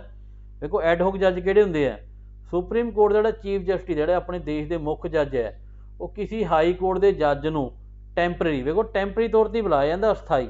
ਮੰਨ ਲਓ ਸੁਪਰੀਮ ਕੋਰਟ ਦੇ ਵਿੱਚ ਕੀ ਹੈਗਾ ਵੀ ਜੱਜਾਂ ਦੀ ਘਾਟ ਹੋ ਗਈ, ਕੰਮ ਜ਼ਿਆਦਾ ਹੈ, ਤਾਂ ਸੁਪਰੀਮ ਕੋਰਟ ਦੇ ਚੀਫ ਜਸਟਿਸ ਹੈ ਹਾਈ ਕੋਰਟ ਦੇ ਜੱਜ ਨੂੰ ਅਸਥਾਈ ਸਮੇਂ ਲਈ ਕੋਰਮ ਵਿੱਚ ਸਥਾਈ ਜੱਜਾਂ ਦੀ ਘਾਟ ਕਰ ਨਿਯੁਕਤ ਕਰ ਸਕਦਾ। ਕੋਰਮ ਦਾ ਮੀਨਿੰਗ ਹੁੰਦਾ ਸੁਪਰੀਮ ਕੋਰਟ ਦੇ ਜੱਜਾਂ ਦਾ ਕੀ ਹੈਗਾ, ਕੋਰਮ ਬਣੇ ਹੁੰਦੇ ਨਾ, ਇੱਕ ਜੱਜ ਬੈਠਦਾ, ਦੋ ਬੈਠਦੇ ਆ, ਪੰਜ ਬੈਠਦੇ, ਉਹਨੂੰ ਕੀ ਬੋਲਿਆ ਜਾਂਦਾ, ਕੋਰਮ ਬੈਠਦਾ, ਕੋਰਮ ਕਿਹਾ ਜਾਂਦਾ। ਮੰਨ ਲਓ ਸੁਪਰੀਮ ਕੋਰਟ ਦੇ ਕੰਮ ਜ਼ਿਆਦਾ ਹੈ, ਜੱਜਾਂ ਦੀ ਕੀ ਹੋ ਗਈ ਘਾਟ ਹੋ ਗਈ, ਤਾਂ ਉਹ ਕੀ ਕਰਦੇ ਆ ਹਾਈ ਕੋਰਟ ਤੋਂ ਯਾਨੀ ਕਿ ਡੈਪੂਟੇਸ਼ਨ ਦੇ, ਉਹਨੂੰ ਡੈਪੂਟੇਸ਼ਨ ਸ਼ਬਦ ਬੋਲਿਆ ਜਾਂਦਾ ਵੀ ਡੈਪੂਟੇਸ਼ਨ ਦੇ ਹਾਈ ਕੋਰਟ 'ਚ ਕਿਸੇ 'ਚ ਜੱਜ ਜ਼ਿਆਦਾ ਹੈ, ਉੱਥੇ ਕੰਮ ਘੱਟ ਹੈ, ਉਹਨੂੰ ਕਹਿ ਦਿੰਦੇ ਭਈ ਤੁਸੀਂ ਇੱਥੇ ਆ ਕੇ ਕੰਮ ਕਰ ਲਓ ਕਿਉਂਕਿ ਸੁਪਰੀਮ ਕੋਰਟ 'ਚ ਕੰਮ ਜ਼ਿਆਦਾ ਹੈ। ਉਹਨੂੰ ਕੀ ਬੋਲਿਆ ਜਾਂਦਾ ਹੈਗਾ ਐਡ ਹੌਕ ਜੱਜ। 127 ਆਰਟੀਕਲ ਕਿੰਨਾ ਉਹਦਾ 127। ਇਹਦੇ ਲਈ ਰਾਸ਼ਟਰਪਤੀ ਦੀ ਸਹਿਮਤੀ ਜ਼ਰੂਰੀ ਹੈ। ਸਹਿਮਤੀ ਤਾਂ ਜ਼ਰੂਰੀ ਹੈ ਕਿਉਂਕਿ ਆਪਾਂ ਨੂੰ ਪਤਾ ਜਿਹੜੀ ਜੱਜਾਂ ਦੀ ਨਿਯੁਕਤੀ ਕੌਣ ਕਰਦਾ ਹੈਗਾ ਰਾਸ਼ਟਰਪਤੀ। ਜੱਜਾਂ ਦੀ ਨਿਯੁਕਤੀ ਕੌਣ ਕਰਦਾ ਰਾਸ਼ਟਰਪਤੀ। ਇੱਕ ਜਿਹੜਾ ਸੰਬੰਧਿਤ ਹਾਈ ਕੋਰਟ ਦਾ ਮੁੱਖ ਜੱਜ ਹੈ ਉਹਦੀ ਵੀ ਸਲਾਹ ਜ਼ਰੂਰੀ ਹੈ ਕਿਉਂਕਿ ਉਹਦੀ ਸਲਾਹ ਤਾਂ ਜ਼ਰੂਰੀ ਹੈ, ਉਹਨੂੰ ਫਿਰ ਪੁੱਛਦੇ ਆ ਨਾ ਵੀ ਐਂ ਕਰਕੇ ਤੁਹਾਡੇ ਕੋਲ ਕੰਮ ਕਿੰਨਾ, ਮੰਨ ਲਓ ਉੱਥੇ ਹਾਈ ਕੋਰਟ 'ਚ ਹੀ ਪਹਿਲਾਂ ਕੰਮ ਜ਼ਿਆਦਾ ਹੈ ਫਿਰ ਉਹਨੂੰ ਨਹੀਂ ਬੁਲਾ ਸਕਦੇ ਨਾ। ਆਹ ਵੇਖੋ ਜੇ ਸੁਪਰੀਮ ਕੋਰਟ 'ਚ ਵੇਖੋ ਉਸ ਜੱਜ ਨੇ ਜਾਣਾ ਹੈ ਤਾਂ ਸੁਪਰੀਮ ਕੋਰਟ ਦੇ ਜੱਜ ਵਾਲੀਆਂ ਯੋਗਤਾਵਾਂ ਪੂਰੀਆਂ ਹੋਣੀਆਂ ਚਾਹੀਦੀਆਂ, ਠੀਕ ਹੈ।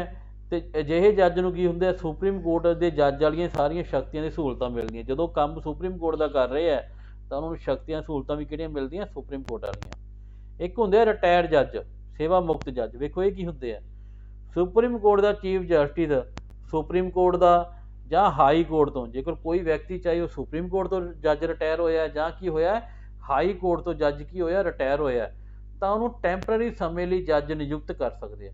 ਫਿਰ ਉਹੀ ਕੁਐਸਚਨ ਹੈ ਵੀ ਮੰਨ ਲਓ ਸੁਪਰੀਮ ਕੋਰਟ ਦੇ ਵਿੱਚ ਜੱਜਾਂ ਦੀ ਕੀ ਹੈਗੀ ਹੈ ਘਾਟ ਹੋ ਗਈ, ਕੰਮ ਬਹੁਤ ਜ਼ਿਆਦਾ ਹੈ, ਕਿਸੇ ਹਾਈ ਕੋਰਟ ਦੇ ਵਿੱਚ ਵੀ ਜੱਜ ਐਕਸਟਰਾ ਨਹੀਂ ਹੈਗਾ, ਠੀਕ ਹੈ। ਫਿਰ ਉਹ ਕੀ ਕਰਦੇ ਆ ਵੀ ਕੰਮ ਨੂੰ ਨਿਬੇੜਨ ਦੇ ਲਈ ਜਿਹੜੇ ਜੱਜ ਸੇਵਾ ਮੁਕਤ ਹੋਏ ਆ, ਜਿਹੜੇ ਜੱਜ ਰਿਟਾਇਰ ਹੋ ਚੁੱਕੇ ਹੈਗੇ ਆ ਚਾਹੇ ਸੁਪਰੀਮ ਕੋਰਟ 'ਚ ਚਾਹੇ ਹਾਈ ਕੋਰਟ 'ਚ, ਉਹਨੂੰ ਟੈਂਪਰੇਰੀ ਕੀ ਕਰਦੇ ਆ ਜੱਜ ਦੇ ਤੌਰ 'ਤੇ ਦੁਬਾਰਾ ਉਹਨਾਂ ਨੂੰ ਰੱਖ ਲੈਂਦੇ ਆ। ਇਹ 'ਚ ਆਰਟੀਕਲ ਕਿਹੜਾ 128। ਇਹਦੇ ਲਈ ਵੇਖੋ ਸਹਿਮਤੀ ਜ਼ਰੂਰੀ ਹੈ। ਵੇਖੋ ਵਿਅਕਤੀ ਦੀ ਸਹਿਮਤੀ ਵੀ ਜ਼ਰੂਰੀ ਹੈ ਨਾ, ਜਿਹੜਾ ਬੰਦਾ ਰਿਟਾਇਰ ਹੋ ਗਿਆ ਹੋ ਸਕਦਾ ਵੀ ਉਹ ਕੰਮ ਕਰਨ ਦਾ ਇੱਛੁਕ ਹੀ ਨਾ ਹੋਵੇ, ਰਾਸ਼ਟਰਪਤੀ ਦੀ ਸਹਿਮਤੀ ਜ਼ਰੂਰੀ ਹੈਗੀ ਹੈ, ਉਹ ਬੰਦੇ ਦੇ ਵਿਅਕਤੀ ਦੀ ਵੀ ਜ਼ਰੂਰੀ ਹੈ। ਸੁਪਰੀਮ ਕੋਰਟ ਦੇ ਜੱਜ ਬਣਨ ਦੀਆਂ ਯੋਗਤਾਵਾਂ ਪੂਰੀਆਂ ਕਰਦਾ ਹੋਵੇ, ਇਹ ਤਾਂ ਚਲੋ ਹੈਗਾ ਹੀ ਹੈ ਨਾ। ਅਜਿਹਾ ਜੱਜ ਰਾਸ਼ਟਰਪਤੀ, ਇਹਦੇ ਜਿਹੜੇ ਭੱਤੇ ਕੌਣ ਨਿਰਧਾਰਿਤ ਕਰਦਾ ਰਿਟਾਇਰ ਜੱਜ ਦੇ ਰਾਸ਼ਟਰਪਤੀ ਜੀ ਵੀ ਇਹਨੂੰ ਕਿੰਨੀ ਤਨਖਾਹ ਦੇਣੀ ਹੈ ਜਾਂ ਕੋਈ ਹੋਰ ਕੀ ਬੈਨੀਫਿਟ ਦੇਣੇ ਆ। ਇੱਕ ਆਹ ਯਾਦ ਰੱਖਿਓ ਕੋਲਜੀਅਮ ਸਿਸਟਮ। ਹੁਣ ਜਿਹੜੇ ਜੱਜ ਹੈਗੇ ਆ ਨਾ ਜੀ, ਜਿਹੜਾ ਕੋਲਜੀਅਮ ਸਿਸਟਮ ਕੀ ਵੇਖੋ ਜੱਜਾਂ ਦੀ ਨਿਯੁਕਤੀ ਤਾਂ ਰਾਸ਼ਟਰਪਤੀ ਜੀ ਕਰਦੇ ਆ। ਜੇ ਤੁਹਾਨੂੰ ਆਪਾਂ ਨੂੰ ਪੇਪਰ 'ਚ ਆਉਂਦਾ ਹੈ ਕਿ ਜੱਜਾਂ ਦੀ ਅਪੁਆਇੰਟਮੈਂਟ ਕੌਣ ਕਰਦੇ ਆ ਰਾਸ਼ਟਰਪਤੀ। ਪਰ ਕੀ ਹੈਗਾ ਹੁਣ ਇੱਕ ਕੋਲਜੀਅਮ ਬਣਿਆ ਹੋਇਆ, ਸੁਪਰੀਮ ਕੋਰਟ ਅਲੱਗ ਬਣਿਆ ਹੁੰਦਾ, ਹਾਈ ਕੋਰਟ ਕੋਲਜੀਅਮ ਅਲੱਗ ਬਣਿਆ ਹੁੰਦਾ। ਕੋਲਜੀਅਮ ਮੀਨਿੰਗ ਗਰੁੱਪ, ਜੱਜਾਂ ਦਾ ਕੀ ਹੈਗਾ ਇੱਕ ਗਰੁੱਪ ਬਣਿਆ ਹੁੰਦਾ। ਸੁਪਰੀਮ ਕੋਰਟ ਦੇ ਵਿੱਚ ਜਿਹੜਾ ਜੱਜਾਂ ਦਾ ਗਰੁੱਪ ਹੈ ਕੋਲਜੀਅਮ ਦਾ 5 ਜਣੇ ਹੁੰਦੇ ਆ। ਸੁਪਰੀਮ ਕੋਰਟ 'ਚ ਕਿੰਨੇ ਜਣੇ ਹੁੰਦੇ 5, ਅਤੇ ਹਾਈ ਕੋਰਟਾਂ ਦੇ ਵਿੱਚ ਕਿੰਨੇ ਹੁੰਦੇ 3। ਇਹ ਕੋਲਜੀਅਮ ਕੀ ਕਰਦਾ ਹੈ, ਇਹ ਇੱਕ ਰਿਕਮੈਂਡੇਸ਼ਨ ਭੇਜਦਾ ਵੀ ਇਹਨੂੰ ਤੁਸੀਂ ਜੱਜ ਲਾ ਦਿਓ, ਵੀ ਜਿਹੜਾ ਸਭ ਤੋਂ ਸੀਨੀਅਰ ਮੋਸਟ ਹੈ ਉਹਦੀ ਆ ਯੋਗਤਾ ਪੂਰੀ ਹੁੰਦੀ ਹੈ, ਉਹਨੂੰ ਜੱਜ ਲਾਉਂਦੀਆਂ ਅਤੇ ਉਹਨਾਂ ਦੀ ਬਦਲੀਆਂ ਦੀ ਕੀ ਕਰਦੇ ਆ ਉਹ ਸਿਫਾਰਿਸ਼ ਕਰਦੇ ਆ। ਨਿਆਂਪਾਲਿਕਾ ਦੇ ਕੰਮ ਨੂੰ ਪਾਰਦਰਸ਼ੀ ਬਣਾਉਣ ਲਈ ਇਹ ਕਦੋਂ ਆਇਆ ਸੀ ਕੋਲਜੀਅਮ ਸਿਸਟਮ 1993 'ਚ। ਸ਼ੁਰੂ ਕਦੋਂ ਹੋਇਆ ਸੀ ਕੋਲਜੀਅਮ ਸਿਸਟਮ 1993 'ਚ। ਆਹ ਮੇਨ ਹੈ ਜੀ, ਇਹ ਕੀ ਕਰਦਾ ਜੱਜਾਂ ਦੀਆਂ ਨਿਯੁਕਤੀਆਂ ਅਤੇ ਬਦਲੀਆਂ ਸੰਬੰਧੀ ਸਿਫਾਰਿਸ਼ ਕਰਦਾ। ਕਿਉਂਕਿ ਸਿਫਾਰਿਸ਼ ਸ਼ਬਦ ਹੈ ਕਿਉਂਕਿ ਨਿਯੁਕਤੀ ਕਰਦਾ ਕੌਣ ਹੈਗਾ ਰਾਸ਼ਟਰਪਤੀ। ਇਹ ਕੀ ਕਰਦੇ ਹੈਗੇ ਸਿਫਾਰਿਸ਼ ਕਰਦੇ ਆ ਨਿਯੁਕਤੀਆਂ ਅਤੇ ਬਦਲੀਆਂ ਸੰਬੰਧੀ। ਇਹ ਕੋਈ ਸੰਵਿਧਾਨਕ ਸੰਸਥਾ ਹੈ ਨਹੀਂ। ਸੰਵਿਧਾਨਕ ਦਾ ਮੀਨਿੰਗ ਹੈ ਸੰਵਿਧਾਨ ਦੇ ਵਿੱਚ ਇਹਦਾ ਕੋਈ ਵੀ ਉਹ ਨਹੀਂ ਲਿਖਿਆ ਨਹੀਂ ਹੋਇਆ, ਸੰਵਿਧਾਨ ਦੇ ਵਿੱਚ ਇਹਦੇ ਸੰਬੰਧੀ ਕੋਈ ਮੈਂਸ਼ਨ ਨਹੀਂ ਹੈਗਾ। ਵੇਖੋ ਜੇ ਸੰਵਿਧਾਨ ਵਿੱਚ ਲਿਖਿਆ ਹੁੰਦਾ ਫਿਰ ਤਾਂ ਇਹ ਪੱਕਾ ਹੀ ਬਣ ਗਿਆ ਨਾ, ਫਿਰ ਤਾਂ ਐਕਟ ਹੀ ਬਣ ਜਾਂਦਾ। ਸੁਪਰੀਮ ਕੋਰਟ ਦਾ ਹੁਣ ਦੱਸ ਦਿੱਤਾ ਇਹ ਕੋਲਜੀਅਮ ਵਿੱਚ ਕਿੰਨੇ ਨਹੀਂ ਹੁੰਦੇ 5 ਜੱਜ। 5 ਜੱਜ ਕਿਹੜੇ ਕਿਹੜੇ ਹੁੰਦੇ ਆ, ਇੱਕ ਤਾਂ ਚੀਫ ਜਸਟਿਸ ਹੁੰਦੇ ਆਪਣੇ, ਇੱਕ ਕੀ ਹੁੰਦੇ ਹੈਗੇ ਮੁੱਖ ਜੱਜ ਹੁੰਦੇ ਆ, ਅਤੇ 4 ਜਿਹੜੇ ਹੈਗੇ ਹੋਰ ਜੱਜ ਹੁੰਦੇ ਆ, ਜਿਹੜੇ 4 ਹੋਰ ਸਭ ਤੋਂ ਸੀਨੀਅਰ, ਇੱਕ ਮੁੱਖ ਜੱਜ ਅਤੇ 4 ਹੋਰ ਸਭ ਤੋਂ ਸੀਨੀਅਰ। ਟੋਟਲ ਕਿੰਨੇ ਜੱਜ ਹੋ ਗਏ ਸੁਪਰੀਮ ਕੋਰਟ ਦੇ ਕੋਲਜੀਅਮ 'ਚ 5 ਜੱਜ। ਹਾਈ ਕੋਰਟ 'ਚ ਕਿੰਨੇ ਹੁੰਦੇ ਇਹ ਵੀ ਦੱਸਤਾ 3। ਹਾਈ ਕੋਰਟ 'ਚ 3 ਕਿਹੜੇ ਕਿਹੜੇ ਹੋਣਗੇ, ਇੱਕ ਹਾਈ ਕੋਰਟ ਦਾ ਚੀਫ ਜਸਟਿਸ, 2 ਹੋਰ ਜੱਜ, 2 ਕੀ ਹੋ ਗਏ ਉਸ ਹਾਈ ਕੋਰਟ ਦੇ ਹੋਰ ਜੱਜ, ਠੀਕ ਹੈ ਜੀ। ਆਹ ਵੇਖੋ ਜੀ ਸੁਪਰੀਮ ਕੋਰਟ ਵਾਲਾ ਆਪਣਾ ਟੋਪਿਕ ਨਾ ਖਤਮ ਹੋ ਗਿਆ, ਬਸ ਆਹ ਕੁਐਸਚਨ ਹੈਗੇ ਆਪਾਂ ਕਰ ਲੈਂਦੇ ਹਾਂ। ਸੁਪਰੀਮ ਕੋਰਟ ਦੇ ਜੱਜਾਂ ਦੀ ਨਿਯੁਕਤੀ ਕੌਣ ਕਰਦਾ, ਵੇਖੋ ਚਾਹੇ ਸੁਪਰੀਮ ਕੋਰਟ ਦੇ ਜੱਜਾਂ ਦੀ ਆ ਜੇ ਚਾਹੇ ਆ ਜੇ ਹਾਈ ਕੋਰਟ ਦੇ ਜੱਜਾਂ ਦੀ, ਸਾਰੇ ਨਿਯੁਕਤੀ ਕੌਣ ਕਰਦੇ ਹੈਗੇ ਆ ਰਾਸ਼ਟਰਪਤੀ। ਕੌਣ ਕਰਦੇ ਹੈਗੇ ਆ ਰਾਸ਼ਟਰਪਤੀ, ਸੁਪਰੀਮ ਕੋਰਟ ਦੀ ਵੀ ਅਤੇ ਹਾਈ ਕੋਰਟ ਦੀ ਵੀ। ਪਹਿਲੀ ਮਹਿਲਾ ਸੁਪਰੀਮ ਕੋਰਟ ਜੱਜ ਬਣੀ ਕੀ ਸੀਗੀ ਫਾਤੀਮਾ ਬੀਬੀ। ਕੀ ਸੀਗੇ ਫਾਤੀਮਾ ਬੀਬੀ। ਵੇਖੋ ਆਹ ਵੀ ਯਾਦ ਰੱਖਿਓ ਇੰਦਰਾ ਗਾਂਧੀ ਜੀ ਕੀ ਸੀਗੀ, ਇਹ ਪਹਿਲੀ ਔਰਤ ਸੀਗੇ ਜਿਹੜੇ ਆਪਣੇ PM ਬਣੇ। PM ਪਹਿਲੀ ਮਹਿਲਾ ਜਿਹੜੀ ਕੀ ਬਣੇ ਸੀਗੇ PM। ਪਹਿਲੀ ਔਰਤ ਜਿਹੜੀ PM ਬਣੀ ਕੌਣ ਸੀਗੀ ਇੰਦਰਾ ਗਾਂਧੀ ਜੀ। ਐਨੀ ਬਸੰਤ ਯਾਦ ਰੱਖਿਓ ਜਿਹੜੀ ਕਾਂਗਰਸ ਹੈਗੀ ਹੈ ਰਾਸ਼ਟਰੀ ਕਾਂਗਰਸ, ਠੀਕ ਹੈ, ਉਹਦੀ ਰਾਸ਼ਟਰੀ ਕਾਂਗਰਸ ਦੀ ਪਹਿਲੀ ਮਹਿਲਾ, ਪਹਿਲੀ ਯਾਨੀ ਕਿ ਔਰਤ ਪ੍ਰਧਾਨ ਸੀ, ਪਹਿਲੀ ਜਿਹੜੀ ਔਰਤ ਜਿਹੜੀ ਪ੍ਰਧਾਨ ਰਾਸ਼ਟਰੀ ਕਾਂਗਰਸ ਦੀ ਕੌਣ ਸੀਗੀ? ਐਨੀ ਬਸੰਤ, ਠੀਕ ਹੈ। ਰਾਸ਼ਟਰੀ ਕਾਂਗਰਸ ਦੀ ਪਹਿਲੀ ਜਿਹੜੀ ਹੈਗੀ ਔਰਤ ਪ੍ਰਧਾਨ ਕੌਣ ਸੀ? ਐਨੀ ਬਸੰਤ। ਸਰੋਜਨੀ ਨਾਇਡੂ ਯਾਦ ਰੱਖਿਓ, ਇਹ ਸੀਗੀ ਭਾਰਤੀ ਮੂਲ ਦੀ, ਭਾਰਤੀ ਮੂਲ ਦੀ ਪਹਿਲੀ ਔਰਤ, ਭਾਰਤੀ ਮੂਲ ਦੀ ਮੀਨਿੰਗ ਜਿਹੜੀ ਭਾਰਤ ਦੀ, ਭਾਰਤੀ ਲੜੀ ਸਾਡੇ ਦੇਸ਼ ਦੀ ਭਾਰਤੀ ਮੂਲ ਦੀ ਪਹਿਲੀ ਔਰਤ ਸੀ ਜਿਹੜੀ ਕਾਂਗਰਸ ਦੀ ਪ੍ਰਧਾਨ ਬਣੀ। ਜੇ ਤੁਹਾਨੂੰ ਠੀਕ ਹੈ, ਜਿਹੜੀ ਐਨੀ ਬਸੰਤ ਆ ਨਾ ਇੰਡੀਆ ਦੀ ਹੈ ਨਹੀਂ ਸੀਗੀ, ਇੰਡੀਆ ਦੀ ਐਨੀ ਬਸੰਤ ਨਹੀਂ ਸੀ, ਇਹ ਫੋਰਨ ਤੋਂ ਸੀਗੇ, ਤਾਂ ਲਿਖਿਆ ਵੀ ਇਹ ਪਹਿਲੀ ਮਹਿਲਾ ਸੀ ਜਿਹੜੀ ਕਾਂਗਰਸ ਦੀ ਪ੍ਰਧਾਨ ਬਣੀ। ਜੇ ਆਵੇ ਭਾਰਤੀ ਮੂਲ ਦੀ, ਜਿਹੜੀ ਭਾਰਤੀ ਵੀ ਸੀਗੀ ਨਾਲ ਹਿੰਦੁਸਤਾਨੀ ਸੀਗੀ, ਉਹ ਕੌਣ ਸੀ ਜਿਹੜੀ ਕਾਂਗਰਸ ਦੀ ਪ੍ਰਧਾਨ ਬਣੀ? ਸਰੋਜਨੀ ਨਾਇਡੂ, ਠੀਕ ਹੈ। ਅੱਗੇ ਹੇਠ ਲਿਖਿਆਂ ਵਿੱਚੋਂ ਕਿ ਸੁਪਰੀਮ ਕੋਰਟ ਦੇ ਜੱਜ ਨੇ ਆਪਣੇ ਕਾਰਜਕਾਲ ਦੌਰਾਨ ਰਾਸ਼ਟਰਪਤੀ ਤੌਰ ਤੇ ਕੰਮ ਕੀਤਾ? ਇਹ ਬਹੁਤ ਆਪਾਂ ਕਰ ਲਿਆ ਜੀ, ਬਹੁਤ ਵਾਰੀ ਕਰ ਲਿਆ। ਐਮ ਹਿਦਾਇਤੁੱਲਾ, ਕੌਣ ਹੈਗੇ ਆ? ਐਮ ਹਿਦਾਇਤੁੱਲਾ। ਜਿਹੜੇ ਆਪਣੇ ਐਚ ਜੇ ਕਾਨੀਆ ਸੀਗੇ, ਇਹ ਆਪਣੇ ਆਜ਼ਾਦ ਭਾਰਤ ਜਿਹੜੀ ਸੁਪਰੀਮ ਕੋਰਟ ਸੀ, ਆਜ਼ਾਦ ਭਾਰਤ ਜਿਹੜੀ ਆਪਣੀ ਸੁਪਰੀਮ ਕੋਰਟ ਜਦੋਂ ਭਾਰਤ ਆਜ਼ਾਦ ਹੋਇਆ, ਸੁਪਰੀਮ ਕੋਰਟ ਬਣੀ, ਉਹਦੇ ਪਹਿਲੇ ਚੀਫ ਜਸਟਿਸ ਸੀਗੇ, ਉਹਦੇ ਪਹਿਲੇ ਕੀ ਸੀਗੇ? ਚੀਫ ਜਸਟਿਸ ਐਚ ਜੇ ਕਾਨੀਆ, ਠੀਕ ਹੈ ਜੀ। ਜਿਹੜੇ ਆ ਹੁਣ ਹੈਗੇ ਆ ਵਰਤਮਾਨ ਸਮੇਂ 'ਚ ਹੁਣ ਕੌਣ ਹੈਗੇ ਆ? ਡੀ.ਵਾਈ. ਚੰਦਰਚੂੜ, ਠੀਕ ਹੈ ਜੀ। ਕਿਹੜੇ ਰਾਸ਼ਟਰਪਤੀ ਜੀ, ਕਿਹੜੇ ਜੱਜ ਸੀ ਜਿਨ੍ਹਾਂ ਨੇ ਰਾਸ਼ਟਰਪਤੀ ਤੌਰ ਤੇ ਕੰਮ ਕੀਤਾ? ਬਹੁਤ ਵਾਰ ਪੜ੍ਹ ਲਿਆ, ਐਮ ਹਿਦਾਇਤੁੱਲਾ।